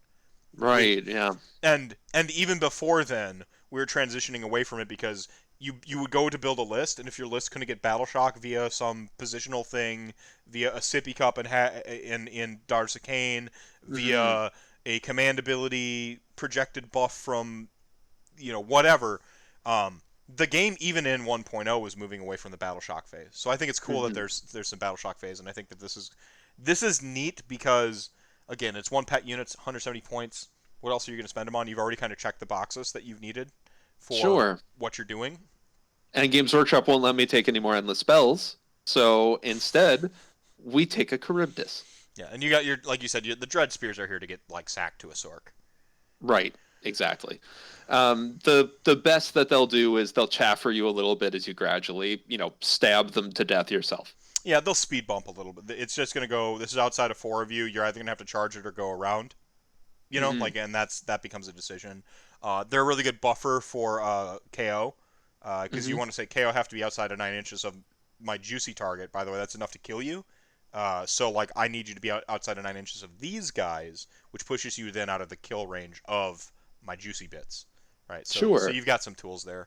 Um, I mean, obviously, this is a weakness of the Cities of Sigmar book. I wish that they had cared more about battalions, because man, what I see here is there's a potential for like a great battalion here to lower the drops. It could just be something Sure. like Sorks and like any Back other. in the day, this would have been a Thrall Warhost, and which was a great battalion available to Darkling Covens, which let you in the hero phase just pick one of your units, and they get to have a charge and combat phase for free.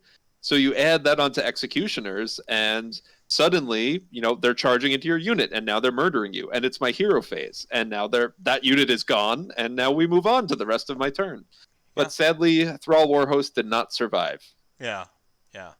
Weird, because like this is of the three lists. I like the proof of premise we were working with the Daughters of Cain one, right? Like, Mm, give shooting to Daughters of Cain.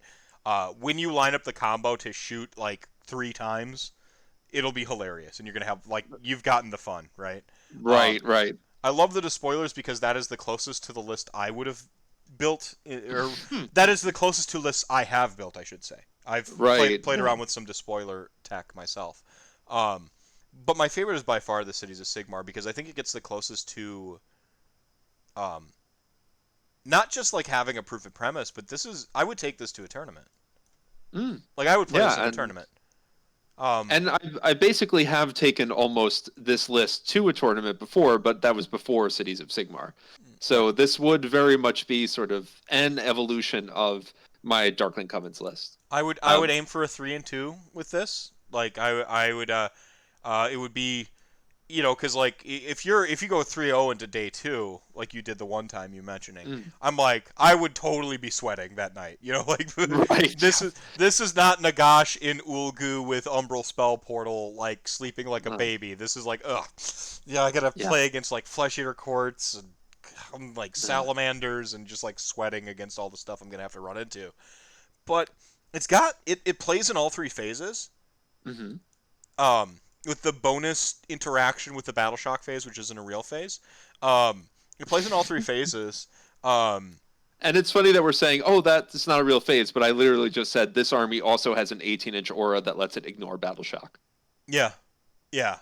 Well, but that's the thing, is you're making it a phase for somebody else potentially, right? Right, yeah, that's the hope.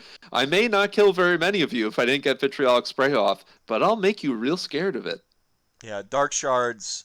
I mean, and you're going with like a little bit of the classic elfy thing. You got a big block of stuff in the front. You got your shooties in the back. Hmm. Um, yeah. No. You could have taken a bridge too.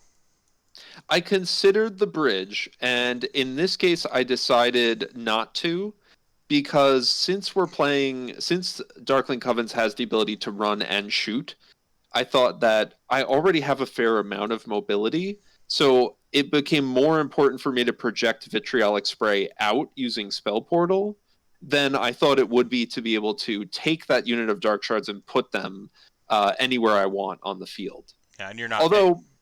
Although easily, you might run a couple games with this list and say, nope, I need that extra option there, and then you take Geminids and Quicksilver Swords out of there, and there's your bridge right there. Exactly. I mean, that was my thoughts, is to have like the you've got the spell extension with the Umbral Spell Portal, and then you could drop in you put in that bridge, because I don't know how afraid you are of the blowback with Geminids and Quicksilver. I mean, blowback on Quicksilver Swords isn't that bad, but the blowback on Geminids is big.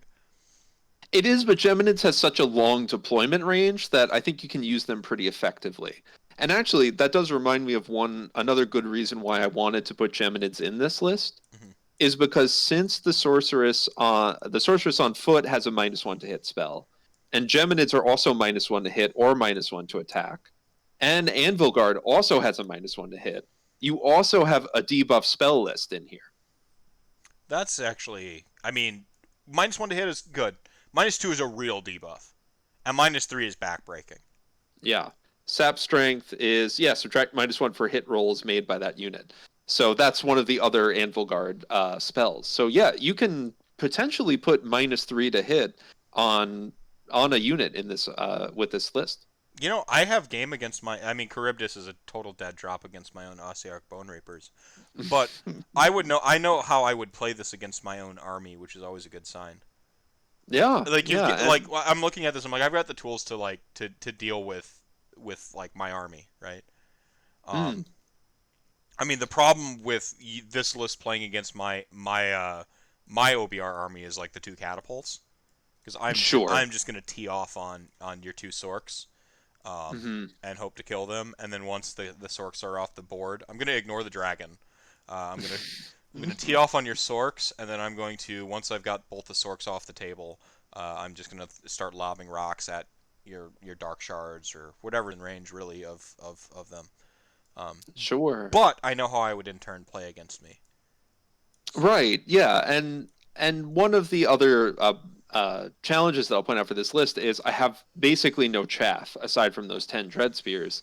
And if I'm using them as chaff, then I'm not using them as batteries, which means I have to actually take from I'd my stab a threat black. units and kill models there. I'd stab a Blackguard, Dark Shard, Black. I would stab them in a heartbeat and wouldn't even care. Sure. Yeah. Which is Personally, like I wouldn't. Whatever. One of them. Who gives a shit? yeah, and probably an executioner. Before I would have been like, I'm not killing an executioner. What are you, crazy? Nowadays I'm like, next in line for the stabbing pile. Get him in there. I'd be the most hesitant to stab a Blackguard, just because the Hmm. thinning the what is the most. I would stab a one dark. If you're dealing damage and they're protected, the last thing I care about is a single, well, 2 shots. If I have Sure. lost on 2 shots with the law of averages, like I wasn't gonna win anyway, type thing. Like Right. I Exactly. would I would stab a Dark Shard and an Executioner in a heartbeat. Um, Right. Yeah. Absolutely. Which and back in the day But too, I that might used be to the run. Beast of Chaos player in me speaking, where I will throw anything on. I would love to throw Ungors on the barbecue, but if I don't have the Ungor, I'll have the I have the actual Bray Shaman like stab himself. I don't know the number of times I've smashed myself in the face with 3 mortal wounds like with my Bray Shaman, Sure. or like my Bestigors are standing there. I'm like, sorry, buddy. Whoop. Daddy's got a summon. like, You're close enough, and you look like part of a chimera. In you go. yep. Uh, Yeah. yeah, cockatrice are actually usually just more Ungor. Right. And let's not forget that on a previous Rantcast, one of my silly lists was literally a Darkling Covens list where, or I think it was a Hammer Hall list where I took, I think, 5 units of 10 of whatever and made the point at the beginning of that list by saying, I will kill most of my units before the battle is over. You don't have to worry about that. I got you covered. Well, that's where the mentality becomes like when you go into it like wanting to kill your own units, and this is that part of that awareness part of the awareness and aspect of mindfulness. Um, if you go into it knowing you want to kill your own stuff, a different thing opens up, which is when the enemy kills your stuff before you get to kill your stuff. Right. Yeah. like, I started this off as a defensive reaction, saying I was going to kill my stuff before you could, but now you're killing it, and I wanted to. Now I don't know how to feel. Right? Yeah, and like I am conflicted. I was going to kill. This happened with my. I love my Beast of Chaos army. It's very much the definition of a vacation home. You don't want to live there, because living there becomes it's just a lot of like upkeep. There's so much mental capacity for it. Right. The fact that it's only one season, actually, when you need just that season, it feels great. But if you're locked in one season the whole time, it kind of sucks. Yeah. Also, there's goats everywhere. Right. But like the biggest problem, the biggest like sadness I would have from a game is when people would kill my Ungors. Every time I'm like, that was 3 summoning points, that was 3 primordial call points you just robbed me of. You with your shooting, why aren't you shooting the Bestigors? They're important, they're about to kill you. You shot these guys over here that they were minding their business, getting ready to become barbecue, so that I could summon a Manticore. Now I don't have those 3 points for that Manticore. I'm just like that was the thing I was mad at. It's like not even winning or losing. It's just like I'm trying to. You don't understand. I really want to summon a Manticore. Yeah, when the OBR catapult shoots your Ungor raiders or your Ungor in the back line because they are so unafraid of your Bestigor that they're like swag. Can't be bothered to shoot them. You're like, you son of a bitch. Yeah, you motherfucker. And you're just like no, exactly. Like they're swagging off on your Ungor. Like the catapults are. On the flip side, those Ungor would have summoned other Ungor. It might actually be the correct play, and those other Ungor were going to outflank, charge the catapult, never kill it, but I just put 10 idiots that cost 60 points on your 200 point Mortek crawler, and it can't do anything the rest of the game. Yeah. And if you have to go back with a 200 point unit of cavalry to charge and kill them to free up your Mortek guard or your Mortek crawler, I have already begun to beat you at your game. Like I'm just like freaking eating like peanuts and like laughing, spitting like the peanut debris in your face. Oh man, I miss Age of Sigmar. I've done this with a unit of 10 Brimstone Horrors that charged into a Bastillodon, and that Bastillodon and 75% of the shooting in my opponent's army had to spend an entire shooting phase trying to kill 10 Brimstone Horrors. Yeah. And I'm just sitting there like, go ahead. Well, did their job. Yep. Yeah. Would I mean, think about it in terms of like points or resources. Would I spend these 5 bodies to shut down that shooting for a phase or for a turn? Right. Absolutely. When you start to think in that sort of like 3-dimensional like sort of chess mode, what would I give to affect the game in these ways? And you start to look at it not just in terms of like of killing power, not just in terms of that, like that's what we start to call tempo plays.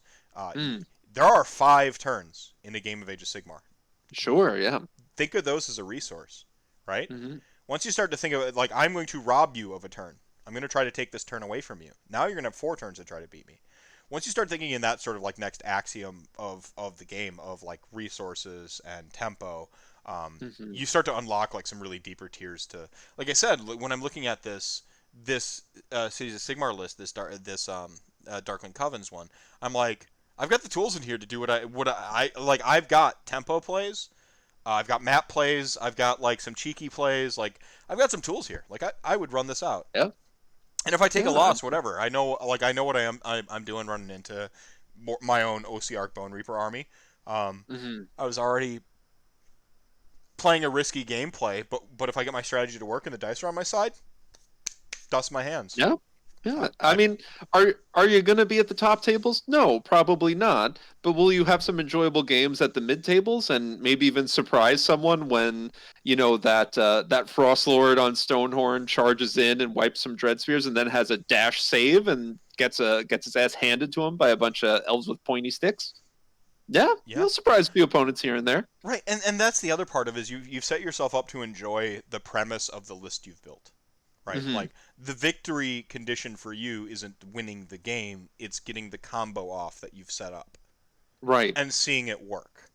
Hmm. Um, and I think that's what when you're doing like mad list science, which is like working with cheeky combos or like just really Sure. really fun sort of Johnny type like cheeky plays, the enjoyment comes from like having your hypothesis, like Hmm. a question you can test, right? Like and then testing it and then it succeeded and you're like, yeah, I did the thing. Like Sure. when 40 dark shards like delete Nagash, who's on like a nil save with a 6-up now. Like you're just like, here's my 400 points of idiots, and oh, your 880 point death god is gone. Good Yeah. game, good game. Yeah, right. When Archaon takes the field and in the middle of his diatribe, he's like, "Why am I covered in goo?" And then he gets shot to death by a bunch of elves who are like mind controlled. If you read the Darkling Coven's lore, most of their models are like mind controlled thralls. And he's just like, "I'm covered in goo, and now I'm shot to death. How did this even happen?" Grand You gotta Marshal. imagine Yeah. Grand Marshal of the Apocalypse killed while covered in goo. You gotta imagine the Vanguard there being like, "Well, shit. Now what? Yeah. Now Yeah. what do we do?" Yeah. It's just embarrassing. Yeah. Yeah. Grand Marshal of the got punked ellipse instead. um, any thoughts you want to add to just like sort of the generals of, and this could be a rehash of some of the other stuff we've talked about, but any general tenets of mad list science? Any takeaway points you'd like to give to anyone watching or listening to this episode? Sure. I think these lists are always, for me, very much a sort of theoretical exercise. Would they be fun? Yes. Would I want to spend the money to build them? Probably not, if I didn't already have the stuff. But you could take this to Tabletop Simulator and have a laugh with a friend. But just the idea of trying to, make some of these things work sometimes helps you then when you're building actual good, solid lists because you've tested out different approaches, you've gotten a better understanding how certain things combine, and if nothing else, you've learned what bad synergy looks like. Like, The, take a look at the Daughters of Cain list and how much effort we spent to give them any shooting phase at all. mhm. And that, I think, will help a lot when you're building other armies, saying, should I invest 400 points in making this phase work better? Well, this is starting to sound like that Daughters of Cain list, so maybe no. Right, right. I mean, that's the other thing is like you start to like look at the sort of like the sunk cost fallacy of like Right. trying to make trying to make shooting work in an army where it's just like you can keep sinking points into it, and like if it's not good shooting, it's going to be a lot of not good shooting at the end of the day. Right. Yeah, unless that new hero in that $200 box set comes out and says, like, increase the mortal wound output done by Bloodstalkers by 1 and allow that to happen in every phase of the game. Yeah, no one's looking at this list and saying, yeah, this is a good spend of your points and your money.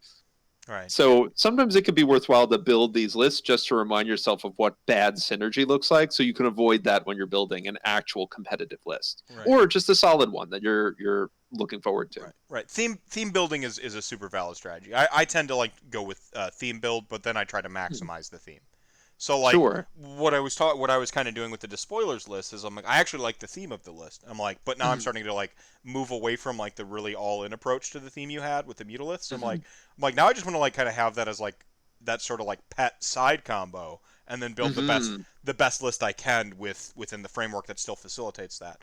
And now I'm like looking at like an army list that I'm like, okay, I think I've got a shot with this. Like I can not win a tournament, but like I might be in it for best chaos if I get some lucky breaks, or Sure. Yeah. whatever that new uh, sort of stratum looks like once I've like kind of tuned and tooled with some of the listy stuff that's gone down here. Real quick, Hobby Bear spending 1,000 RDP to remind everybody that chat gang ain't none to fuck with. Um, But yeah, I think that's a really solid point. That when you take some of these ideas to the extreme, then that helps you better understand. Like, well, I might take a small version of this, and that might actually be interesting. You could make a list that has 11 Charybdis and a Black Arc Fleetmaster, and it will be terrible.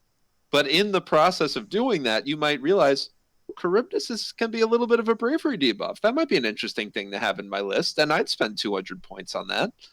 And there you go. Now you have that pet unit that might catch somebody out. Mhm. Right. Vanilla Sauce, Extreme Sports has taught me to go big or go home. Right. Well, Well, then I've got a list with 11 Charybdis for you.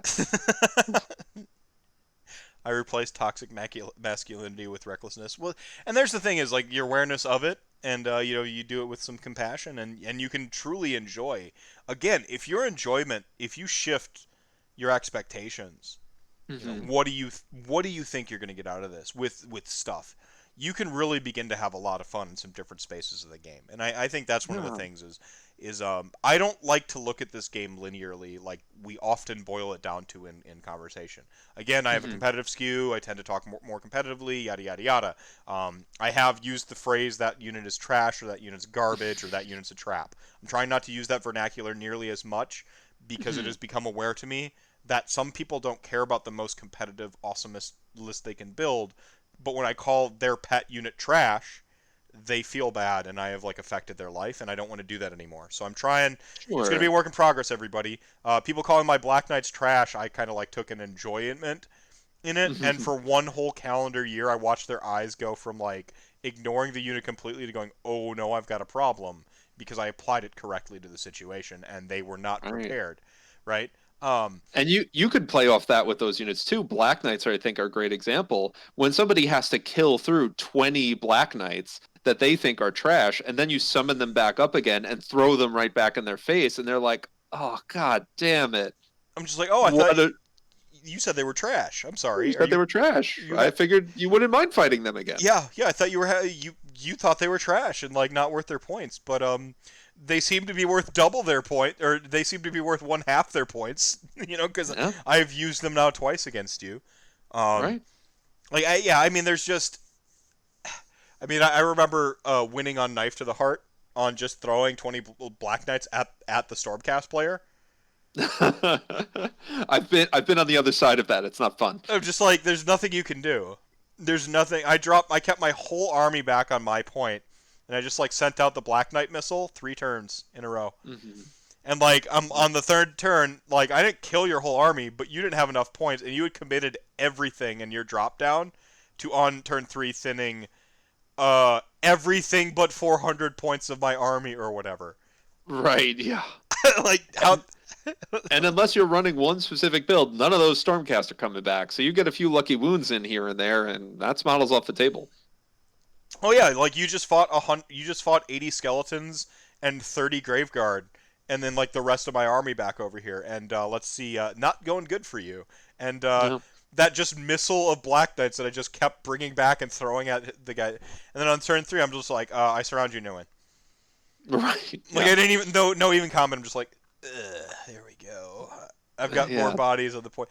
Like there's an enjoyment in taking something that is suboptimal or like what might be considered a handicap and still just like Sure. proving the premise or proving the point. The point might not be to win with it. The point can be just like I'm gonna kill an Archeon or I'm gonna you know Hmm. like Hand of Dust. I've got a rolling tally for Hand of Dust right now with Nagash. I want to kill every major single model over the course of my Age of Sigmar career. So I keep like a little tally. And so like, oh yeah, he's not like super viable right now.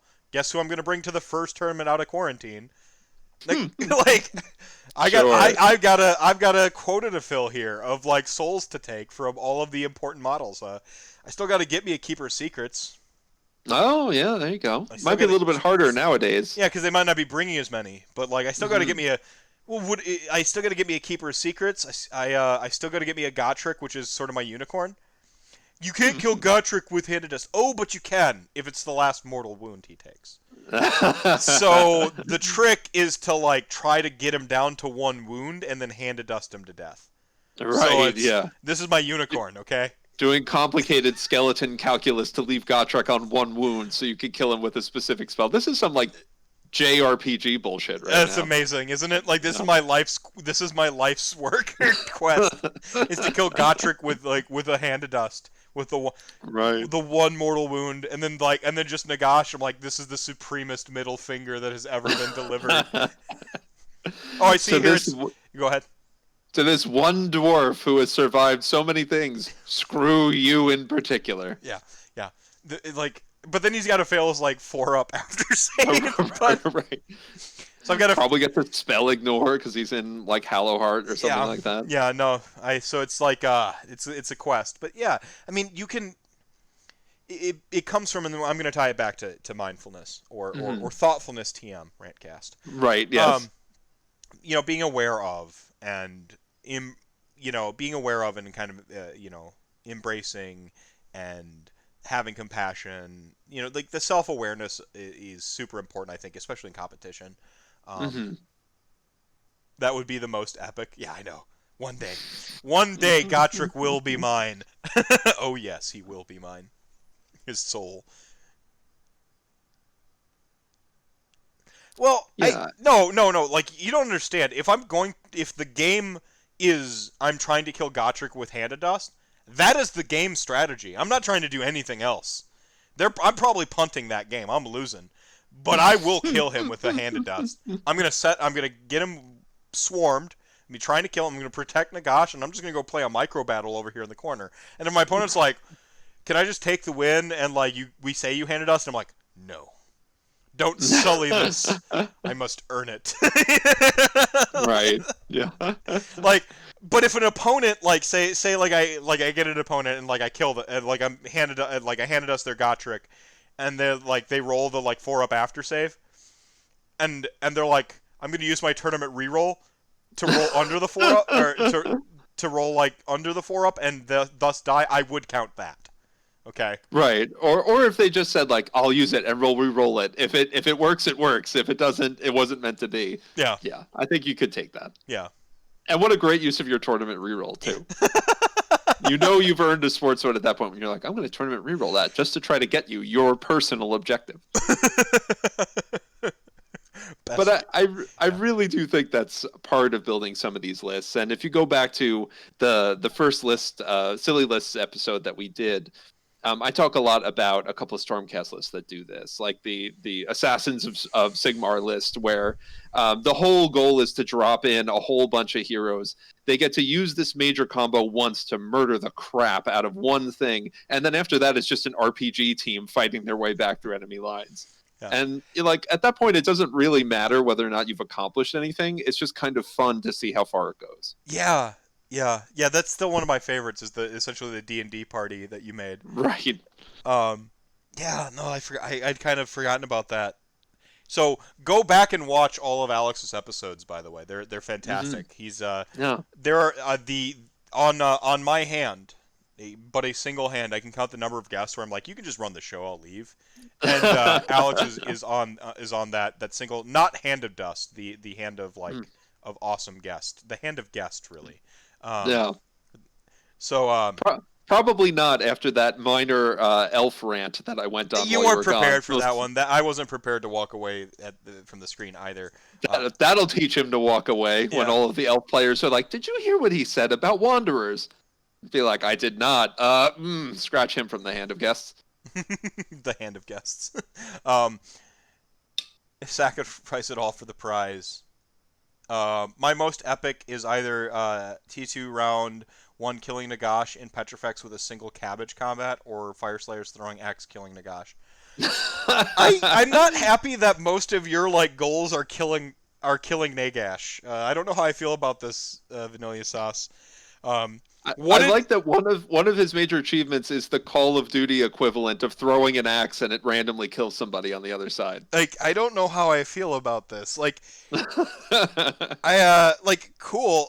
I mean that's the thing is like even with like Petragash, I'm like there's stuff I won't fight in melee combat. Now it's been nerfed, so like I'm even more not gonna fight them. A single Stonehorn, like not gonna fight that if I can. Stonehorn will mess you up. Yep, Archeon, just because the Slayer of Kings, like not prepared to handle that. Neither of us want to lose our 800 point model. Right. My Although 800 the Archeon player will probably pick that fight. Yeah, he wants that, and I want to hand to dust him, and not be in range of Slayer of Kings. So we calls it even. So, yeah. I have handed dusted an Archeon though, so I don't need to check that one off my list. I have an Archeon that's actually within eyeshot right now that is built but unpainted, and Mm. so that But I'm of course going to run it in Zinch where I can be a cheating bastard and be like, and you're dead. Oh yeah. Just no choices to that. Just Zinch smiles on Archeon today, and you're sucked into a sword for eternity. Yeah. Yeah. I mean, that's the thing. Again, Petrifex Elite Nagash was like there were there were stuff you still wouldn't fight because the things Right. A Terrorgeist could take him off the table. Oh, for sure. Like there are things that will just the punchiest combat-y things. Usually it's like 30 bodies of X. Like we'll kill Hmm. him easily, handily, and he won't. So there's just like a lot of stuff that usually around like 400 to 460 point range will kill him in Mm. combat. But that wasn't the point of Nagash. It wasn't to be the punchiest, coolest guy. It's to be the Lord of Death. I mean, he wins it the totality of killing, the overall big Mm. picture. Yeah, yeah, he wins death. Period. Right. Yeah. A confession I will make here on Rantcast, since I know you're a fan. I have never successfully been able to kill Nagash. I Interesting. have brought him down to, I think, a single wound, but I have never actually killed him and removed him from the table. I have killed imposter Nagashus. I have also lost my own Nagash to another Nagash. Has anyone killed Nagash with his own hand of dust from a curseling? No, but many people have been sorely tempted. I, You basically, like, the stars have to align even more than cheating Zinch moving the stars around. Pulling a King of all Cosmos, Katamari Damacy, smashing the stars together to make it all work. You have to pull so much to make a Curseling kill Nagash with his own hand of dust. yeah, But if you did, it would be amazing. yeah. I'm gonna make Speaking of, I want to make the Vok Mordian Nagash list one day with Hmm. the Umbral Spell Portal. Oh, because he has an insta kill spell too, doesn't he? Mm-hmm. Mm-hmm. His is less of a hand of dust and more of a like fingertip of dust, isn't it? Yeah, it's on a 5-up. You don't do the hiding the dice thing. The spell is harder to cast for him because he has no bonuses. Um, Mm. so like it's just like a 5-up if all of the stars align and it's only a 1-inch range, but you can Mm. use a spell portal on that because it's not modifying it. Ah, okay. So it's like a 21-inch range or whatever, or no, not a 21-inch range, like a 13-inch range then. So like you Hmm. can still do it, but I want to have like the like team handed dust. And gonna build. Speaking of like madless science, I want to do that, and I think it's gonna be mixed, like a mixed death, because I believe there's an artifact that has a chance of like outright slaying you in Grand Alliance death. Hmm. There might be or something. I remember I'm like I did it a while ago. It's been a bit since I found the 3 insta kills in death. Mm. Um, but I'll comb back through my books. Yeah, choosing Uh, the hands is way cooler. yeah, yeah. There was a question in chat about which do I think is better, rolling a 5-up or choosing one of two hands. Always choosing the hand because then you feel like you have a choice. The 5-up is just the dice gods decide, but if I get to pick whether or not my extremely important unit gets murdered, I'm always going to pick that for the illusion of choice. I mean, it breaks down to about a 50-50, right? Hmm. With that, Right? with Yeah. the picking a thing, but the pageantry of it, the social interaction, there that's one of the things that makes Age of Sigmar like wonderfully Age of Sigmar to me. Um, I know I'm outright slaying your model, and you're really mad about that. But you could have unbound the spell. I could fail the spell cast, and then the dice thing and the range, and like there's about 4 or 5 ways to mitigate before we even get to the dice portion of this exchange. Picking the dice. Sure. But I mean, I bought a single golden die, and that's the die I hide for Hand of Dust. Like, is this one golden dice? And Oh, like, you have to. Yeah, you have to it's use the special dice. You like can't just pick up any random dice and be like, "This is the hand of dust dice." no, and when I get the tattoo of Nagash on my forearm, that will become my hand of dice hand, and I will tell my opponents going into it that this is the hand of dust, and I'll put the die in it, and I'm still gonna watch my opponents sweat and think I'm a liar. But what I want to do is I want to film a battle report that's like full like WWE rigged style, and to hide the hand and to like show the camera that I've put it in the hand of dust, but then show the opponent like they're being compelled to pick the wrong hand. You know, like a Papa Django style like mind control. Like I want to do that, where like it's you you'll still get people who will think, "Oh, there's no way he's going to put it in the hand with the tattoo." He put it in the hand with the tattoo. What do you hmm know? Huh. hmm yeah. Like Rob from the Honest Wargamer talked about when the skink Starseer, I think it was, used to, you pick a dice and your opponent has to guess, and if they guess wrong, then you get that many rerolls. And he would just pick 6 rerolls every time, and everyone would assume, no, he's not going to be that ambitious to try to give himself 6 rerolls. But he did it every single time, and Yeah. still, the vast majority of the time, no one caught on. Yeah. Everyone just assumes, like, no, surely not. He did. Ah, son of a bitch. Oh yeah, the poison game from the Princess Bride. Perfect. Perfect analogy. I love it. Yeah, iocane powder or whatever. Yeah, Like yeah, exactly. yeah. No, I see. I love that. I love that though. I love that. Like, don't make it. Don't put it in all the rules forever and blah blah blah blah blah. But those like little weird, quirky interactions that kind of happen around the Sure. table and like having a like. That's why I like Dark Prophecy. Speaking of Archeon, I actually really Oh, like right. Dark Prophecy. I thought it was a cool little gambling shtick. You know, like you're hiding the die and.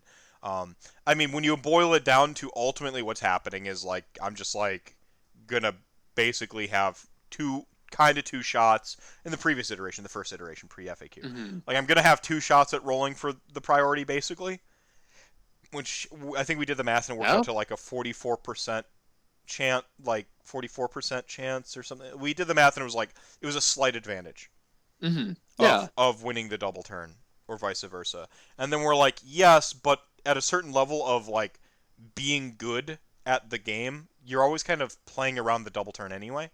Right. And Yeah. and so the bluffing game becomes that Dark Prophecy player looks at the dice, pretends they got the double turn, goes super aggressive with the push with their models, and then they're on defense. Like so that's like kind of the genius of like and I'm like, but that's the fun interaction. Sure. Is that interaction of like if you hit certain level of like good at the game, you get to play that like that the Dread Pirate Roberts versus the Sicilian like poison game with your opponent. Right. Right. Like at a certain level, you're having that like you're adding poker play to Age of Sigmar. You know, you don't Yeah. want a ton of it. You don't want it to all be poker. But every now and then, Sure. when you get to poker face your opponent, like it's you're adding that like that this is just something that our game is big enough to handle that other games simply are not. You Yeah. know, And those rules being few and far between make the times that they do show up special. I know back in the day they used to have more of those rules, and people said it was like kind of cumbersome trying to trip over yes, all of these weird yes, interactions. yeah, And I remember when I first got introduced to the game, I was reading through all the Dark Elf War scrolls, and back then Medusa had an ability, their like special stare ability. You had to make direct eye contact with your opponent, and the first person, and if they broke eye contact before you did, then the ability went off. And at the time, I remember reading that, thinking that was funny. And then after I sat with it for a while, I was like, oh God, that's so uncomfortable to do that to someone and to be like, for my game mechanics, I have to make you uncomfortable. I love it. I'm like I know I'm a monster because I'm like I want that one to come back. I'm like I would um on on a joke level, it's hilarious, but on an actual in-person interaction level, I would just be like, I can't do this. I can't. I don't want to do have your this to ability. you. You don't want Have this your to do this ability. to me either. Well, and Like, that's let's just make it a dice roll. yeah. No, I understand that.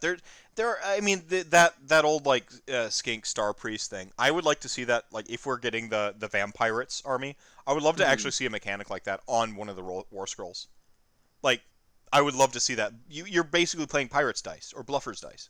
Hmm. Yeah, Yeah. have a bluffers dice mini game on like an artifact or something. That'd be Sure. fantastic. That'd be fantastic.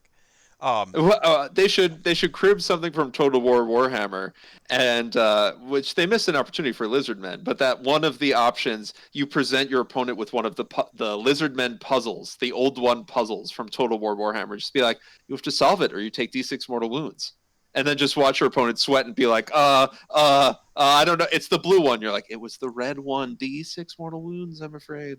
No, I I'm fine with that. Like I'm fine with a no.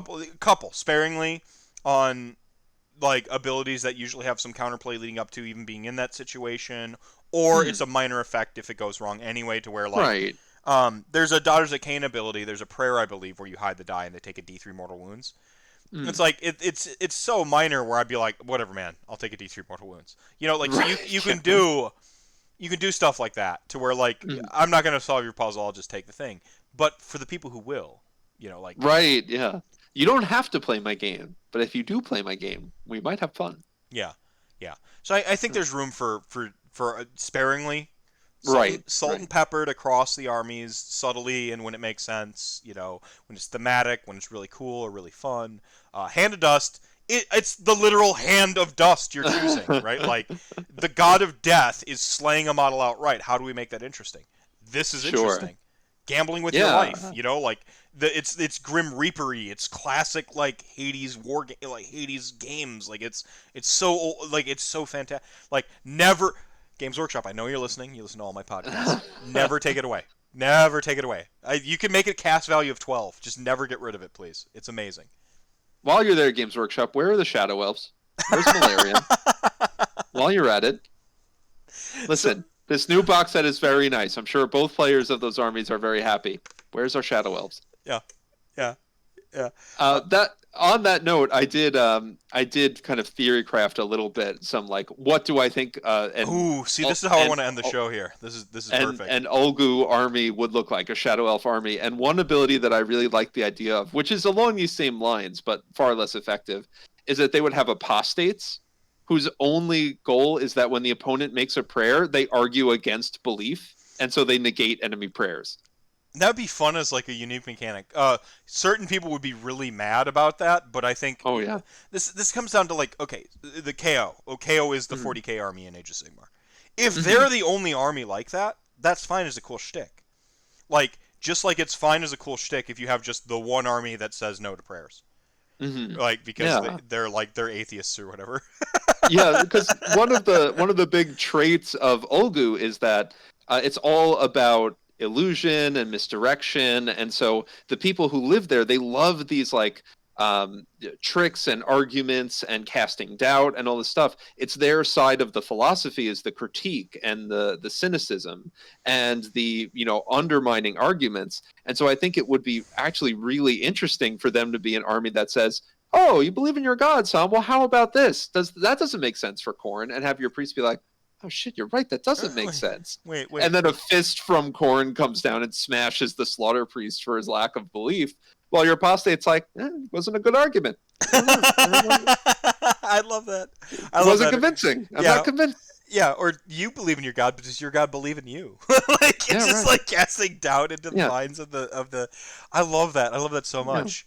Games Could Workshop. Korn? Yeah, could Korn make a fist that's so strong it can't punch itself, and the slaughter priest's heads just explode? Yeah, And you're yeah, like, I don't know. You got to argue your way around it, man. yeah, yeah. Could Corn make a fist so mighty he could punch himself and let his own blood? Yeah. Could Korn punch his own skull out? If could he make a fist strong enough to do that? It's like, well, no. Well, then I guess he's not very mighty. It's like, well, then yes. Well, then he's not very mighty because he punched his own skull out. It's like, what, what? Vanilla sauce. I struggled to get Prayer of Ash off once in a 5-round game on a 3-up without your disbelief. But I mean, that's where you're gonna get that that slight Sure. polarization, right? Is like this, don't affect with my blah blah blah, and this is where I say if you have that awareness and expectation, you can have fun with each other. If you have compassion for each Yeah. other's like gameplay and like what you're trying to do, like I'm excited. I go into games against armies that are supposed to crush me, excited. I want to Hmm. see how thorough they can actually crush me, Hmm. and and then I get that little bit of that contrarian. I'm like, oh really? Like you're supposed to win this. I'm going to take you to the limit and make you earn this now. Yeah, Or it's like, or I'm going to set like a separate goal and like kill your favorite model in the whole army and like mhm. get that little like as I'm sinking into like the lava, like I put up the middle finger before I go down You may have won in every other way, but I killed that one model yeah. that you were really invested in. Yeah, I killed Gotrek with a hand of dust and just like I Yeah. could ride off into the sunset. Yeah, you're 4 Bastiladon who are doing 3 mortal wounds to me every shot because, I'm a demon army and you get to fire twice, so you're getting all these extra shots. You were supposed to wipe me on turn 2. It's turn 4 and I'm still here. Yeah.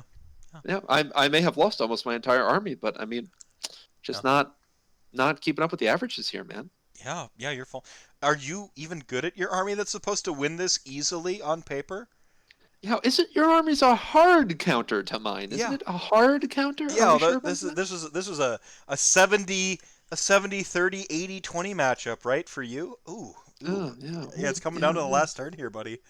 Ooh, so strange. You might not want to talk about this in the WhatsApp. They might kick you out. Yeah.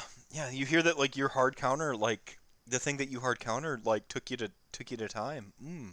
Uh-huh. Yeah. Oh, weird, weird, Then they're weird. just being Yeah. assholes. like, this is how you be an asshole and make no friends. Yes. No. This is the flip side. We did that whole bit about mindfulness and acceptance and compassion. Now we're here like, and here's how you be a jerk Yeah, instead. and this is how you shift it and become mean with these things by being aware. Yeah. Then you twist it and be mean with them.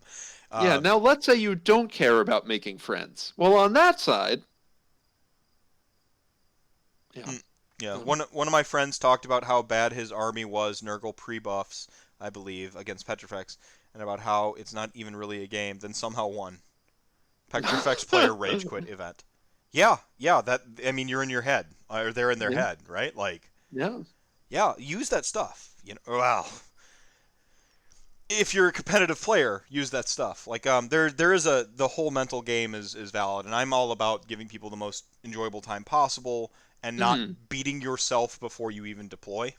And I think Right. that's super important. And so the Nurgle player doesn't beat himself before he deploys, gives himself a chance, plays his army that he knows well, or that he Mhm. knows well strongly. He plays it good. Maybe has some dice on his side. Maybe actually just played like a really just out of his lights out best game ever, right? Yeah. There's an expression we all have. Every player's got that one lights out game in them.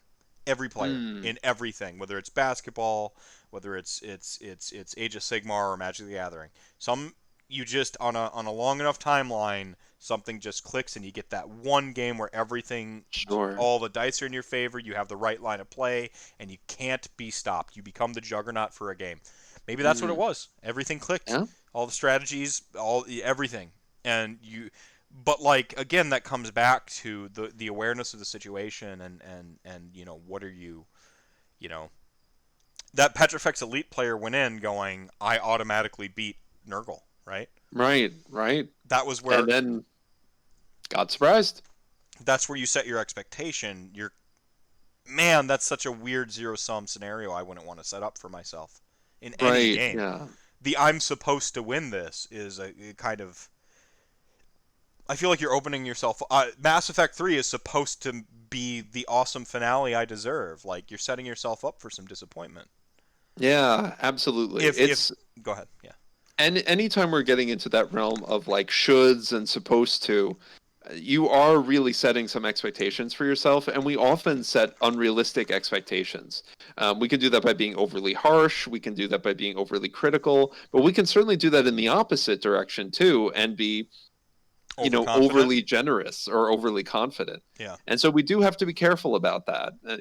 And granted, we're talking about that in the realm of playing Age of Sigmar, but that's look at how nasty that morale shock was for that player, that he literally said, I don't want to be in this event anymore because my expectation was so thoroughly dashed.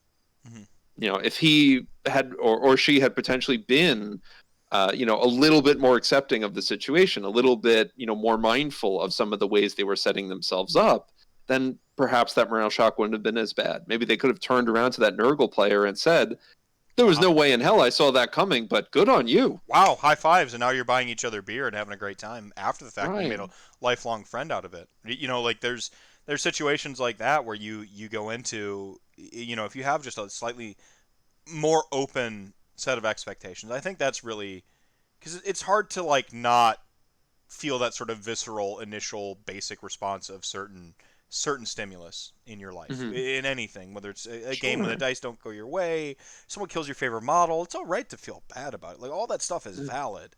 But if you have a slightly wider set of expectations and awareness to them, you can find that sort of like mental line to lean Hmm. into while you kind of reconcile the other stuff you're feeling. You know, Sure. Yeah. so in the Nurgle experience or the Nurgle scenario here, like as a Petrifex Elite player who's pretty skilled, and as someone who's played Death a long time, and I don't think I've lost to Nurgle yet in like 3 calendar years of Age of Sigmar now.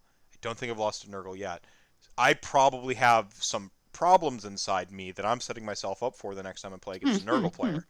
By the way, And um, you live in the U.S. Midwest, so you will play a Nurgle oh yeah, player. like We Butcher, have a like glut of them. yeah, I beat Butcher's Nurgle, like, and and I hate Nagash. I just hate Nagash, like, and like, there's shout outs to Butch, fucking amazing hobbyist and a great dude.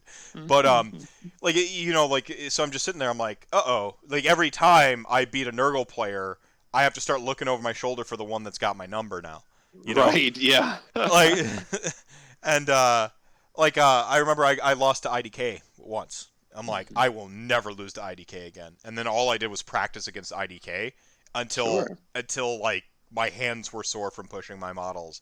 And then the next like 3 events, I played IDK. I even went down to NashCon. Said to Brendan, I'm like, I'm gonna play against IDK. Sure as shit, round 3 played against IDK. Uh, Mhm. like self-fulfilling prophecy, beat them. And I'm like, I haven't lost a game to IDK since, but now I'm beginning to build expectations. And if I Right, so, right. You've swung back around now, and you're saying to yourself, "Oh, I've gotten so good at beating yeah, IDK. yeah.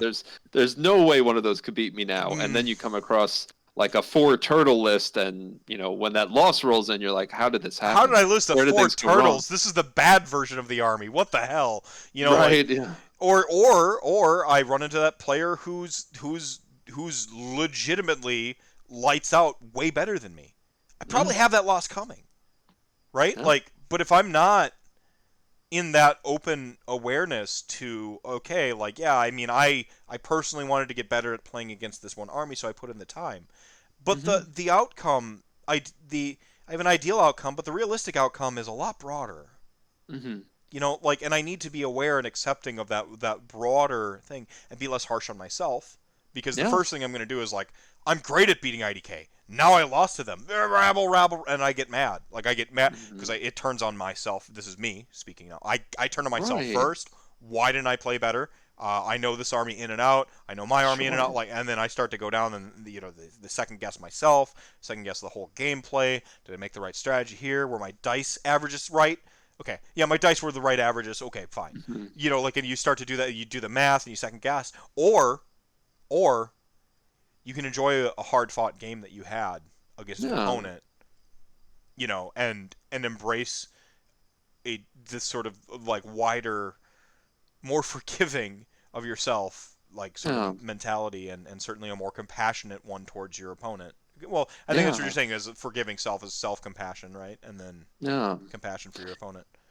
And something that that might come up as we're talking through this, and as someone is listening to your point just now, I could imagine a counter argument being made of, well, shouldn't you reflect on a loss like that and try to figure out, where things went wrong and pull that useful Sure. information? And the answer is that absolutely you should. But if you come at that from a place of resistance, you come at that from a place of saying, there's no way I should have lost this game. What went wrong? You're actually putting more stress on yourself. You're actually making it harder for yourself to absorb those lessons. And this Mm-hmm. is something we actually see pan out in the research, that resistance based approaches can lead to some behavioral change, but they tend to put a great deal more stress on us.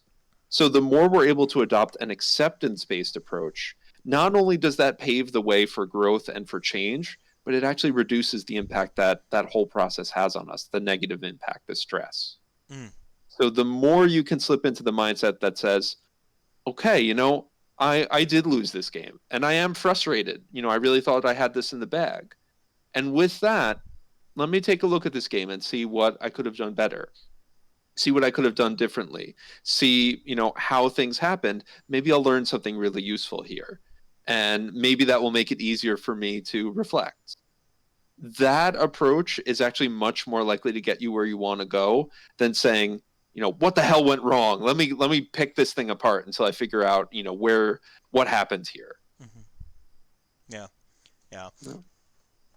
Yeah. Everyone's carrying an L for you out there. Or someone's carrying your L at all times. No. They're holding onto an L and they're going to hand you that L. No. You just want to hand out your L's you got coming to other people before you take yours, right? Like I don't know. Mm. All right, man. Any last tangents, rants, or final soapbox moments you want to get off your chest before we sign off here?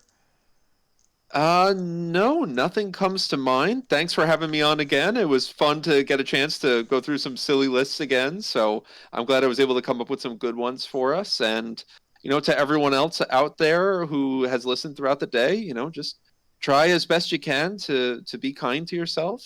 Try to be accepting towards yourself and to the people around you. Just remember, try to set aside some compassion for yourself. Love that. I don't think I can say it any better. But if people want to reach out to you on Twitter, where can they find you? You can find me at Moderate Pants. So I am one of the pants mafia as we go by, and so I am the moderate pants in the group.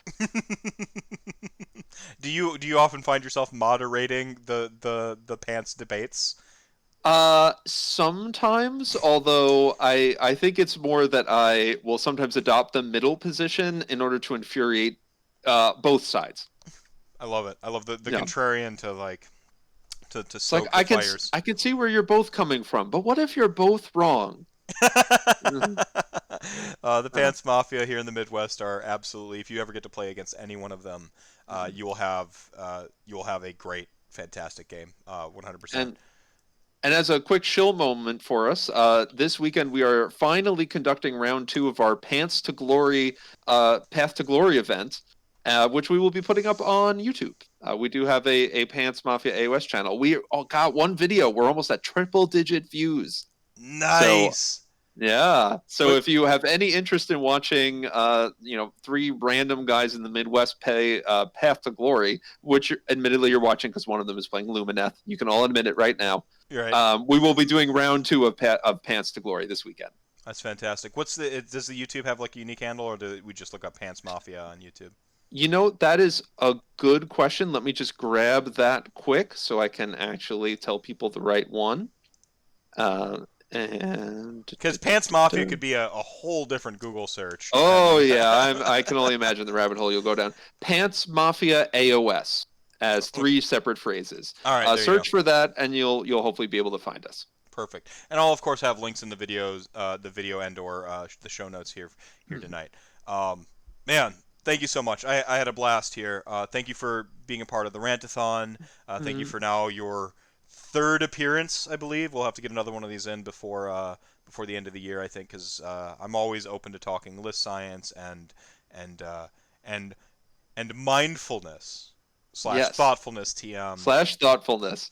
I as a like I said, mental health I think is I can't help but see its impact in my life. I No. think that some of the strategies I've learned to kind of cope with my own mental health has also translated to the tools I use in Age of Sigmar, but Mhm. also Age of Sigmar has given me a lot of reprieve from my mental health. Like I play the game, Sure. I have fun, and it helps me tap out a little bit from whatever bull stuff I got going on at the moment. Yes, I self-censored to bull stuff. So my dad, instead of bullshit, I'm like, maybe I can finally get rid of the mature tag if I program myself to swear that much less to where I'm using the word bull stuff instead of bullshit. Yes. Oh man, And so guests, all of us, it is our job to fill in the gaps with all of the cursing and foul language. perfect. Yeah, no, you got to keep me honest. But Oh, of yeah, thank you so much. And I love the course. I love the eloquent way that you already signed off better than me. I was just gonna say, be excellent to yourself, be excellent to each other, and Really, can we ever do better than Wild Stallions? no, you I can't. don't think we can. You can't. No. And No. speaking of bright spots in this year, I can't wait to see Bill and Ted's next movie. I can't, because it's just shameless pandering to it essentially millennials, the sort of mhm. xennials that in between Gen X and millennial age group and Gen Xers. it for nothing else. I will appreciate having George Carlin on the big screen again. Because the last I heard, they have enough clips, they have enough footage of him that they're going to be able to give him a small role in the movie. So Oh, it hits me here. It's me right here. it's worth it. It's worth it for that alone, for that Yeah. brief moment of Carlin. Yeah. Yeah, man, that's insane. All right, dude. Thank you so much for being on here. Chat Of gang, course. you're the show within the show. You're the reason we do this thing. Thank you for being a part of it tonight. Remember, like, follow, subscribe, Mhm. check out the Pants Mafia on Twitter there and on YouTube. And Alex, once more, thank you, my friend. Of course. Thanks again for having me on. I appreciate it. Good night, everybody.